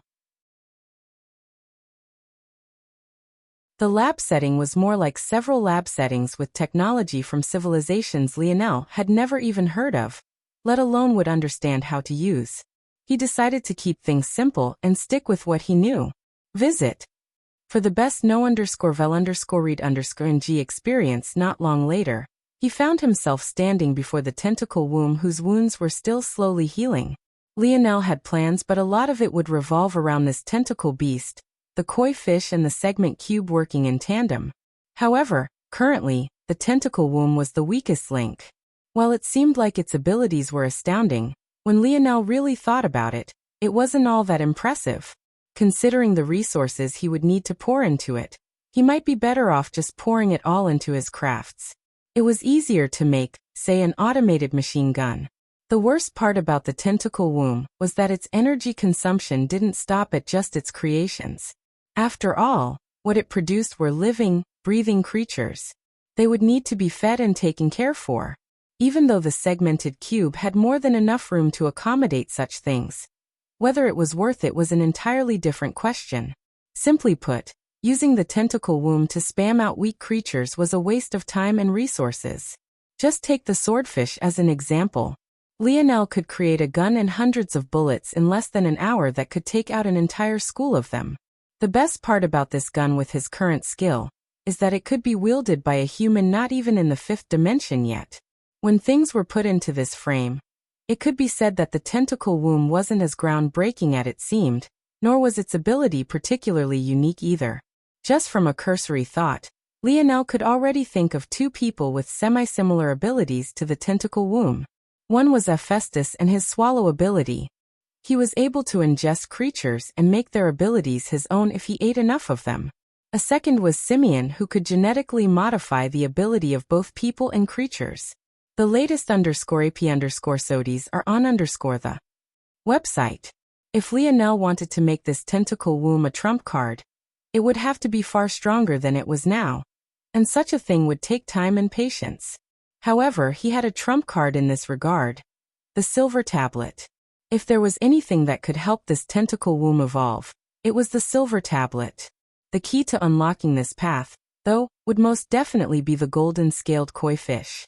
A far distance away from the pressure cooker Earth was becoming a murderous aura hung, sinking deep into the walls of the office space. Richard sat at his desk, his hands clasped before him and his face expressionless. But the bulging veins on his forearms painted a completely different picture. It was clear that he was pissed off, and how couldn't he be? It had been 2 weeks since he met Aina in that odd state, and he had immediately guessed a few things. He had tested his conjectures on multiple occasions, and concluded that he was about 90% correct, while the remaining 10% were miscellaneous details he would never grasp unless Aina herself told him.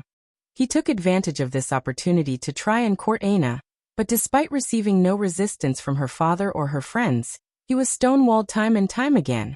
The latest _AP_SODIES are on the website.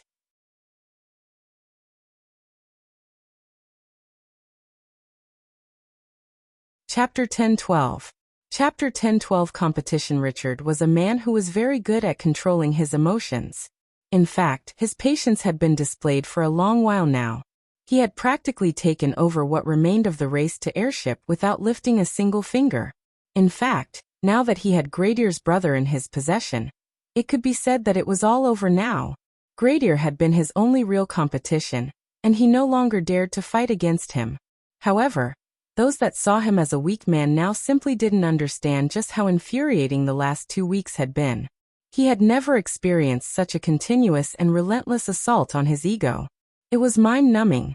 At first, he had tried to be cautious and beat around the bush with Aina, but then she had caught him completely off guard. "Are you trying to court me?" Aina stood in her courtyard, a faint sheen of sweat on her face. She had learned modesty during the past few days, and now dressed in a new flexible armor. According to her, modesty was important for a woman, but not to the point where she should hide her beauty completely.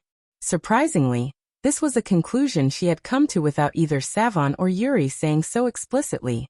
However, Yuri still felt that she took some responsibility in catalyzing this due to how she had covered Aina's body previously. This experience made her realize that even the smallest push could lead Aina in a particular direction. It made her hesitant as to whether she should take action or not. The latest _AP_SODIES are on the website. Now, she could only watch as Richard visited daily, as though trying to imprint himself onto her mind. Without a choice, Yuri could only drag Aina out of the estate to experience the world.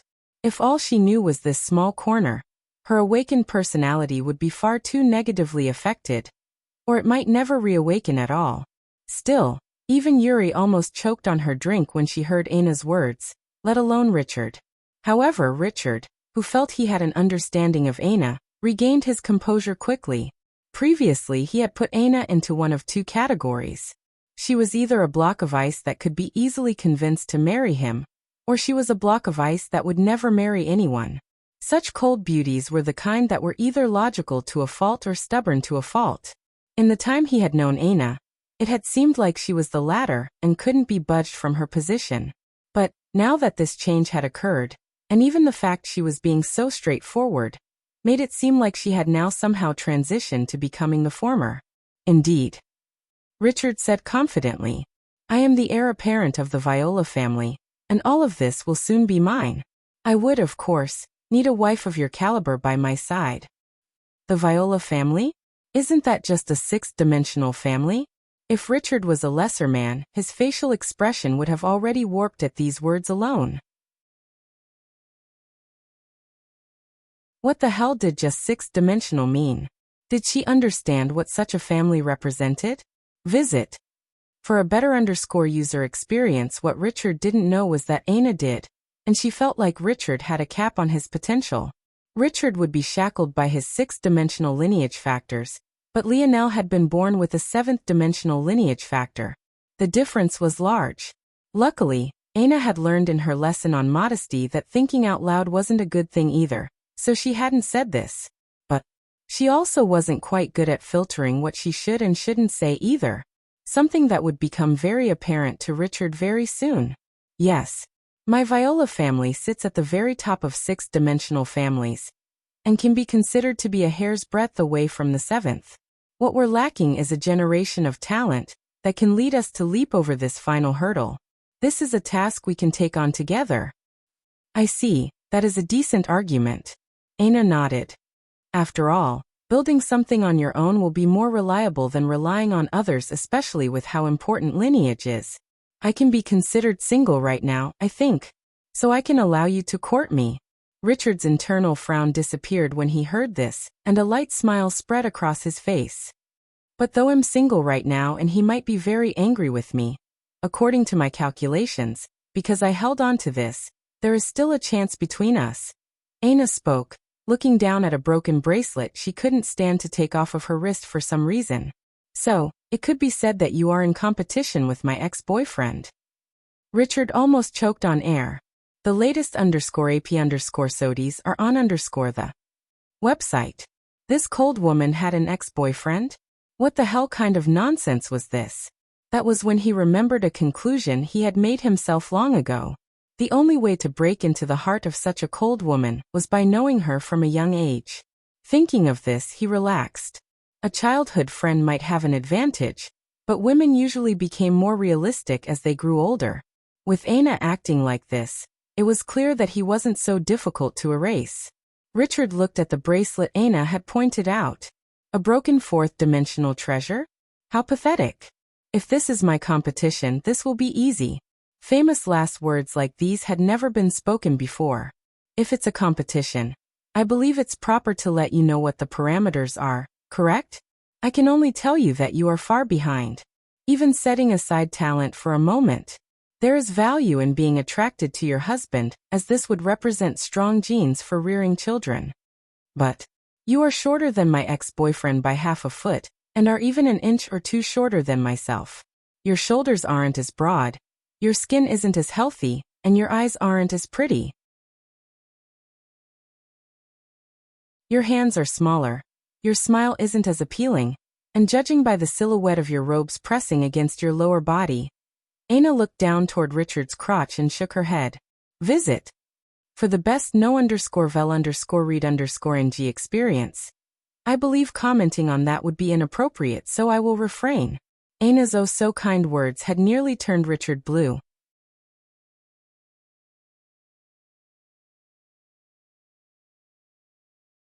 Chapter 1013. Chapter 1013. Coming when Richard had left that day, for the first time in a long time, he almost wanted to destroy everything around him. It had taken all of his self-control to leave that place with a calm smile and a nod, maintaining his image as a noble young man. But being told that he was inadequate in the face of the woman he was courting was enough to make several of his blood vessels pop and snap. Richard regretted wearing the latest fashion trends now. Much like Earth, there was a certain appeal women across the dimensional verse got from looking at the silhouette of a man's lower body.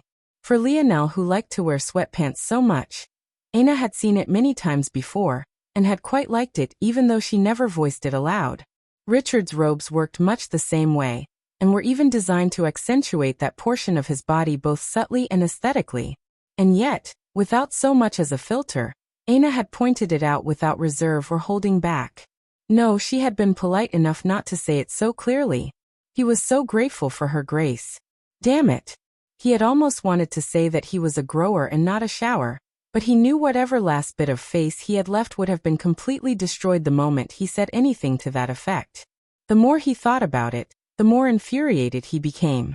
As though that much wasn't bad enough, after displaying her grace, Aina had gone on to point out several other things, saying that his jaw wasn't as sharp, that his voice wasn't as deep. She had even said that his butt wasn't as round. Yet he had had to stand there and take it from start to finish. Visit. For the best no_vel_read_ng experience, it took Richard several days to calm himself, but he had returned every day to hear Aina's scrutiny, only to come back to his estate more and more dejected. He should have been entering the happiest phase of his life, but instead he was having his ego stamped down one polite insult after another. He was so caught off guard by these things that he hadn't even registered that Aina said that her ex-boyfriend was more talented than he was, too wrapped up in the other more deliberate blows to his ego. Richard forgot all the ridiculous tricks he had used to try to get Aina to change her mind, but the ending of each was more painful than the last. There's something to be said about just feeling good and doing what's right in the moment, right? I believe that everyone should be free. Richard spoke with a light smile. Feeling good is an easy way to get swept up in indulgence. Aina replied. Plus, such talk of freedom would only work if I was a man. My reproductive burden is higher than yours, and it will also make it more difficult for me to find an appropriate husband should I indulge due to the widely accepted societal norms. In addition to this, a woman feeling good isn't necessary for copulation and birthing the next generation. It is only an added bonus, and is not as important as other things. It will be the last thing I consider.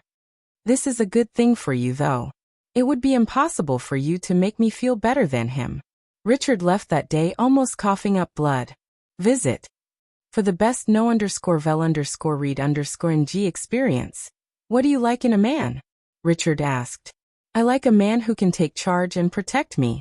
Unfortunately, you lost points in this aspect by sending me on a dangerous mission you didn't want to do yourself. You are too cunning and too scholarly. You have no edge to you and you lack a kingly air. You would rather be on the back line of a battlefield than on the front line, and that's not very attractive. However, that doesn't mean you don't have redeeming qualities. After all, I love to battle. So if I have your child, you can stay home to rear and guide them while I fight. I can give you half a mark for that. He tried everything but nothing seemed to move her in the slightest. In fact, it only buried him into a deeper and deeper hole. By now, it had been half a month of this and it only seemed to get worse every day. By this point, whatever attraction he had for Aina had whittled down to a pure and condensed rage, as though he would sooner stab her through the heart than walk down an aisle with her. Richard's hands clasped together hard over his desk as he slowly attempted to regain his bearings. He took deep breaths, causing the vibrations of the room to cool down bit by bit. Right then, there was a knock at the door. He looked up and unclenched his fingers, patting down whatever wrinkles might have appeared on his robes. Come in. Visit. For the best no_vel_read_ng experience, Richard was expecting a normal servant, but what he actually saw left his pupils constricted into pinholes. A skinny middle-aged man no thicker than a broom's pole entered with light steps. He had a thick mustache on his upper lip, an aftershave covering the rest of his face in a thin shadow. His head, though, was completely bald. Richard recognized this man immediately and shot up to his feet. He was none other than the current head of the oldest vassal family their Viola family had, and was probably the most trusted aide of the current family head, Vassal O'Brien.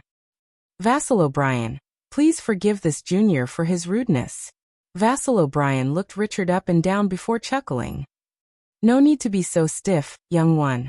I've come with good news. Richard's heart sped up. Was it that time already? Would he be officially appointed? They're coming. These words weren't what Richard wanted to hear the most, but it could be said they were most definitely the second thing he wanted to hear the most. They had known for a long time that Miguel had purposely held back from entering the sixth dimension, and that he had a purpose for doing so. It seemed like it was time. The latest _AP_SODIs are on the website. This is an opportunity, one that no one would want to give up. I'll see how she escapes from my palm now.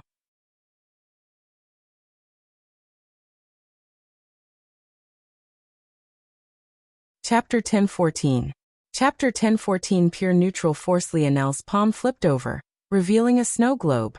Within the half-dead body of Monkey, the third savant lay. A sort of internal struggle took hold of him, but he eventually shook his head. Little Black Star still hasn't woken up yet. This is a decision he'll be forced to make later. Shaking his head, Lionel pushed this thought away. He knew that there would be a lot of tough decisions he had to make on his road into the future, and he had to be mentally prepared to make them. For now, though, he still had time to think about this one. Instead, he focused on the less morally existential issues. Energy purification will make things much easier on me. Energy purification was exactly what it sounded like. It was the process of cleansing force into a higher form. This pure force was not only easier to absorb, it was marginally more powerful than force of normal kind. Visit. For a better user experience to understand how this worked, one needed to understand how force worked normally. After a metamorphosis descended, physics would gain a new law not present within the third dimension, and those new laws would revolve around force. This new law was why Lionel had gotten so lost in the weeds when he was comprehending his first offensive technique back in the Joan Zone. When Lionel learned more about the dimensional verse, he eventually allowed these overly complicated and verbose explanations fall into the background. He used his understanding of these intricacies to understand the nuances of techniques, but it was no longer at the forefront of his mind. What was key to understand was only that in addition to atoms, force also made up the existence of everything. Everything in existence beyond the third dimension had force attached to it, and the characteristics of this force was what changed the fundamental laws that governed the world. This truth was why the concentration of water force was so great on the ocean, and why James was so shocked that Lionel was able to gather up earth force so quickly in a region it shouldn't have been so easy. However, it was exactly this that made most force impure. The fact Lionel could gather up so much earth force in an environment that wasn't conducive to it at all spoke volumes. Often in nature, it was impossible to find a single pure force of a singular kind without influence of other force. Just taking the ocean as a continued example, were there not countless particulates that made up its being? Setting aside the most obvious in salt, there was oxygen content within water, countless other gases, and that didn't even mention the numerous microscopic organisms. Visit. For a better user experience, this was all to say that there was never any true pure force. And this was exactly why neutral force was the most abundant of any kind. This was because neutral force represented the amalgamation and balance of countless different forces into one. The natural inclination of force was to amalgamate and enter this balanced form, and it took effort, affinity and power to separate this neutral force into its individual parts. And this was where the abilities of the golden scale koi fish truly began to shine.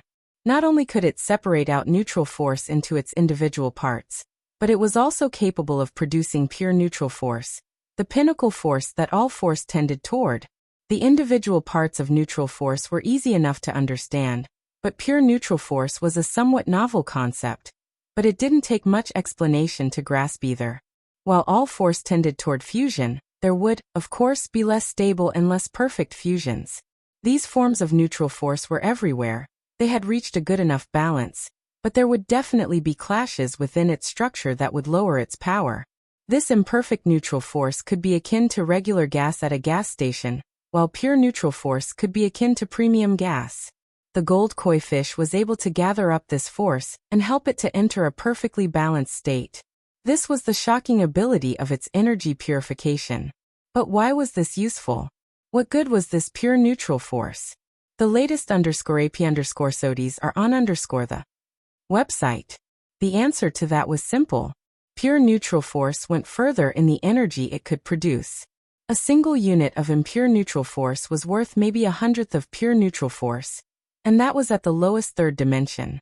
The higher the dimension, the wider the gap became because the formation of pure neutral force also became more difficult.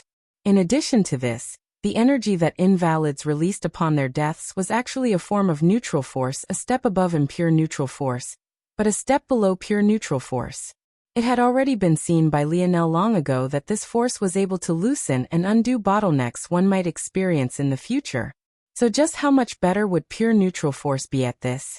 In truth, Lionel knew the answer to this because pure neutral force was exactly what the Puppet Master variant invalid had released upon its death. Thanks to that single variant invalid and single absorption of pure neutral force, Lionel's bottlenecks in his metal body had loosened by 3 or 4 stages. By now, the prowess of the little koi fish should be obvious.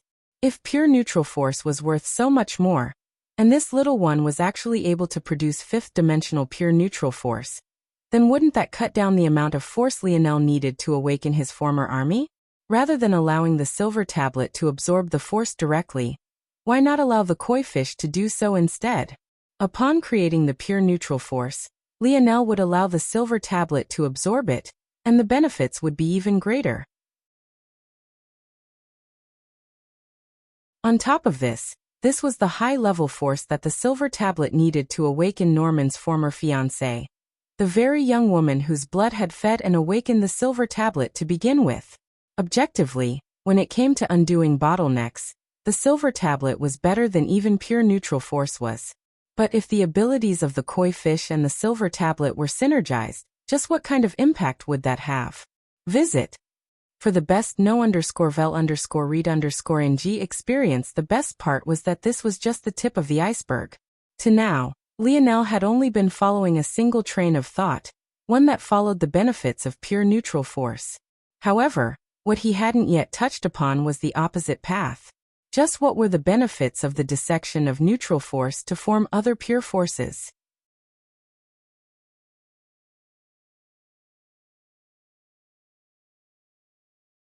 Chapter 10:15. Chapter 10:15 Pure Force. The path of pure force was what Lionel might have been the most excited about, and it was also the path he believed just might be the way to making this tentacle womb more useful to him. As one might expect, pure force was most definitely linked to pure force crystals. Only with pure force could pure force crystals be formed. This was why Lionel had originally thought that the koi fish would be useless to him. Why keep around a creature he would have to feed and raise, not mention worry about its betrayal, if he had a perfectly fine and loyal machine that could do the same exact thing? It didn't make sense. The koi fish had already exposed itself to have intelligence no less than that of a human. Though it couldn't communicate with Lionel, Lionel didn't believe it didn't have the ability to. If it could put him in an illusion, then it could most definitely convey its thoughts through said illusion. Without appropriate benefits, Lionel wouldn't keep such a dangerous thing around. But Lionel had been wrong. The segmented cube was much like the silver tablet. Its ultimate function was better than the koi fish alone, but what it put out was dependent on what went in. The latest _AP_SODIs are on the website. The silver tablet could produce an energy that seemed to be even above pure neutral force, while the segmented cube could produce force and pure force crystals. However, it was still all dependent on what they took in. The silver tablet needed to absorb the relative pure neutral force of invalids, while the segmented cube needed force-dense environments of a certain level or caliber. Due to this, the koi fish essentially became a branching point that allowed both objects to display their true abilities with far less drawbacks. This was where the first ability of this path came into play. The koi fish would allow Lionel to form pure force crystals much faster, and with much greater ease. It had already been over a month since he learned of the segmented cube's ability, and had even gone to the energy-dense region of planet Solara. Yet he had yet to form even a single one. Clearly, this wasn't as easy as it seemed to be. With the koi fish, though, so long as Lionel gave it some time, this would be a matter of ease. Very soon he would gain the force crystals he needed. And once he found the perfect light elemental force to replace his snow force, he would then be able to upgrade his snowy star owl lineage factor relying on the force arts displayed by the pure force crystals. However, this was just the beginning. Why were pure force crystals so valuable? It was because they could do the same thing pure neutral force could do in loosening bottlenecks, but it was far more targeted. When pure neutral force is taken into the body, it cleared away impurities and cleanses one's foundation. This lays stronger groundwork to take the next step forward, and it works this way for everyone regardless of their affinities. Visit. For the best know_vel_read_ng experience, however, pure force in general is usually tied to a particular ability or a particular lineage factor. The root of these powers comes from pure force. So when one absorbs pure force, rather than increasing one's overall foundation in a general sense, pure force targets what it is familiar with and bolsters this instead. Take Supreme Monet, for example. She has an elemental ability, and it falls under the unique elemental category. It had to be remembered that the three forms of elemental ability were either unique in that it gave a special ability, neutral in that it gave general control over elements, or evolutionary in that it allowed onto to improve the element into higher and higher forms. Supreme Monet could use her flames to heal herself, not much unlike a phoenix, so she falls under the unique category. Under normal circumstances, there are only a few ways for Supreme Monet to increase the strength of her ability. She could swallow a beast crystal, she could be patient and wait for it to mature through her training, she could increase her dimension, and finally, she could wait for her homeworld to increase dimensions as well. These latter three options all took time and patience, while the very first option was a crapshoot. There was a very low probability of a beast crystal taking effect, and it might cause a varied mutation that wouldn't be exactly what you were looking for. However, pure force crystals were different. Not only did they take near immediate effect, but there was no unpredictability factor. It would work 100% of the time, and it wouldn't mutate your ability. It would only allow it to progress along its designed path. Visit. For a better user experience by now, what Lionel wanted to do was obvious then. All he needed to do was understand the underlying pure force that governed this tentacle womb's ability.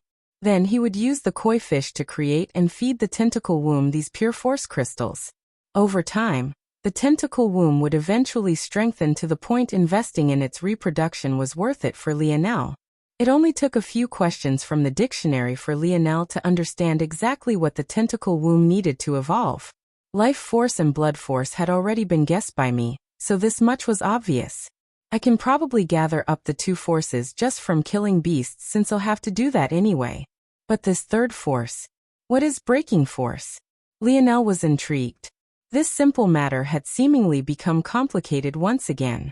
This so-called breaking force was something Lionel had never come across before, nor had he expected it to be so fundamental to how the tentacle womb functioned. Interesting. Lionel suddenly felt he had stepped into a new world. This breaking force, the tentacle womb only needed a small portion of it. Only a single crystal for every 1,000 life and blood pure crystal it consumed. And yet, it was the core part of its ability. Visit. For the best know_vel_read_ng experience, is it really above life force? Just as Lionel was thinking about this, a wailing siren reached his ears. This was definitely something new as he had no idea what it meant, but he had a good guess. Was Earth being attacked again?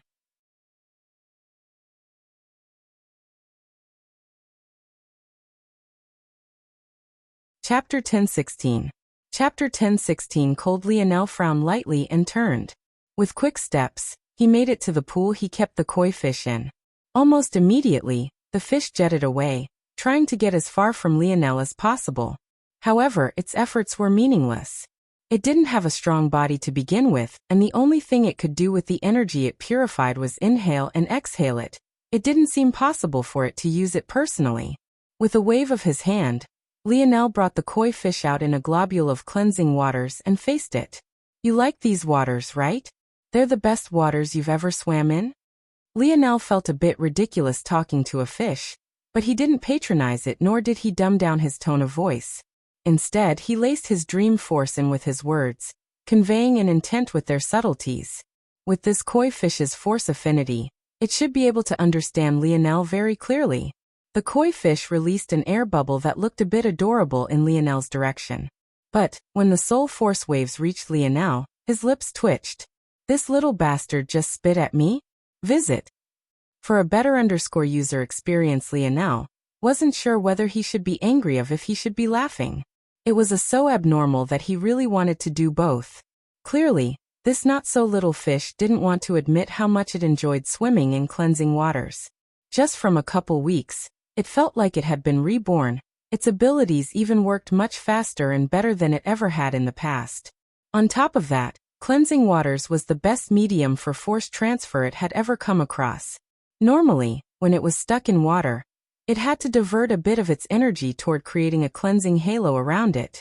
This was why when Lionel first met it, it looked like it had a spotlight on it. However, this took a lot of preparation and slowed down its efficiency in gathering up and converting energy by more than half. The cleansing waters fixed all of this with ease. Plus, it wasn't salty like the ocean it hated so much. It could be said that the koi fish was a clean freak. It had been worried about where Lionel would put it earlier, but it felt at ease now. That said, it would never admit that to Lionel. The koi fish obviously disliked humans, or else it wouldn't have done what it had done. Though, it could be said that it also disliked invalids as well for clogging up its waters, and always coming after it. So you don't want to admit that you like this water, huh? Lionel smiled lightly. Okay, I'll put you back in the ocean then. The golden-scaled koi fish suddenly panicked, wiggling about the waters. It looked quite beautiful, its fins floating about like silk fabrics. Visit. For a better user experience. Oh, so you want to stay then? Another bubble.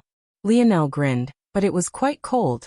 Cold to the point the koi fish trembled beside itself. Do you know how many people your actions killed?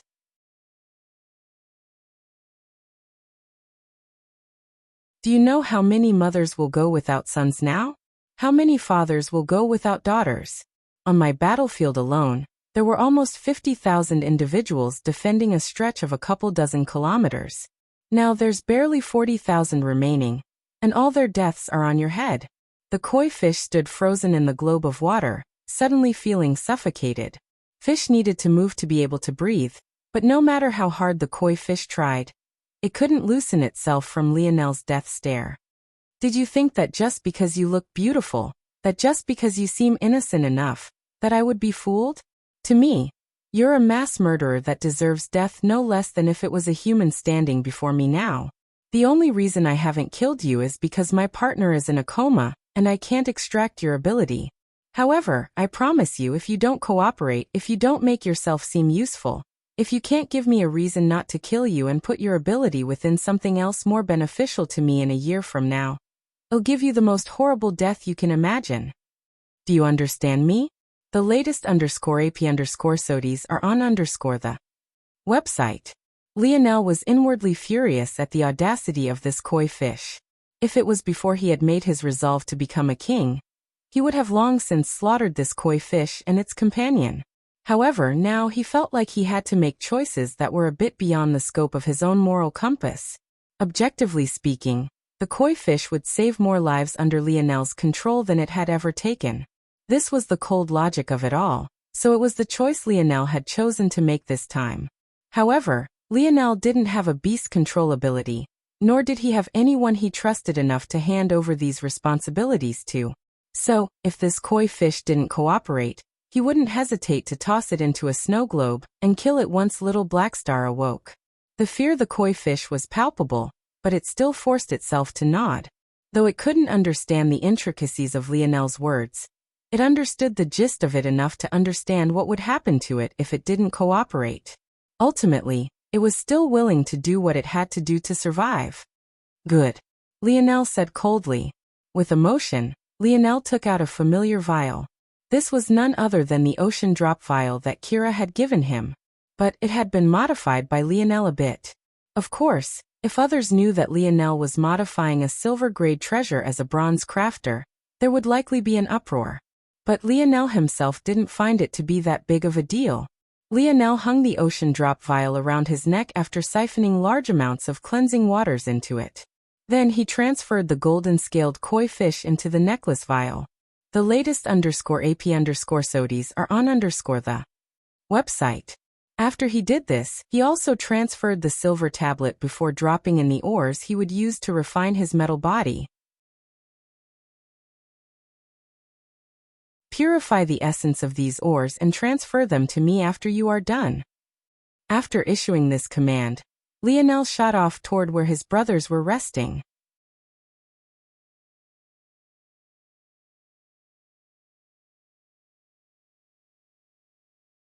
Chapter 10:17. Chapter 10:17. When it came to refining his metal body, the koi fish was also a godsend. The essence of ores could also be considered a type of force, a variation on earth force. So it could of course be multiplied as well.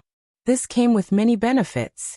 Lionel would be able to use less ores to temper his body to the same level. His bottlenecks would also become thinner now that he had less impurities to worry about. It would even be possible to create stronger ores or start or veins with the koi fish's abilities. The possible applications for the koi fish seemed endless. It was no surprise it took so many units to duplicate it. Not long afterward, Lionel made it to the residential units. He had planned to let everyone choose whatever rooms they wanted. But since they had been dealing with the pain of the bone-burning rose until recently, they had mostly chosen to stay together. By the end of it, they ended up sprawled all over a patch of greenery, and had been asleep for 3 days already. Lionel jogged into the garden to find them still lying there. Seeing their ridiculous states, he couldn't help but shake his head and chuckle. Suddenly, Lionel released a loud clap. Wake up.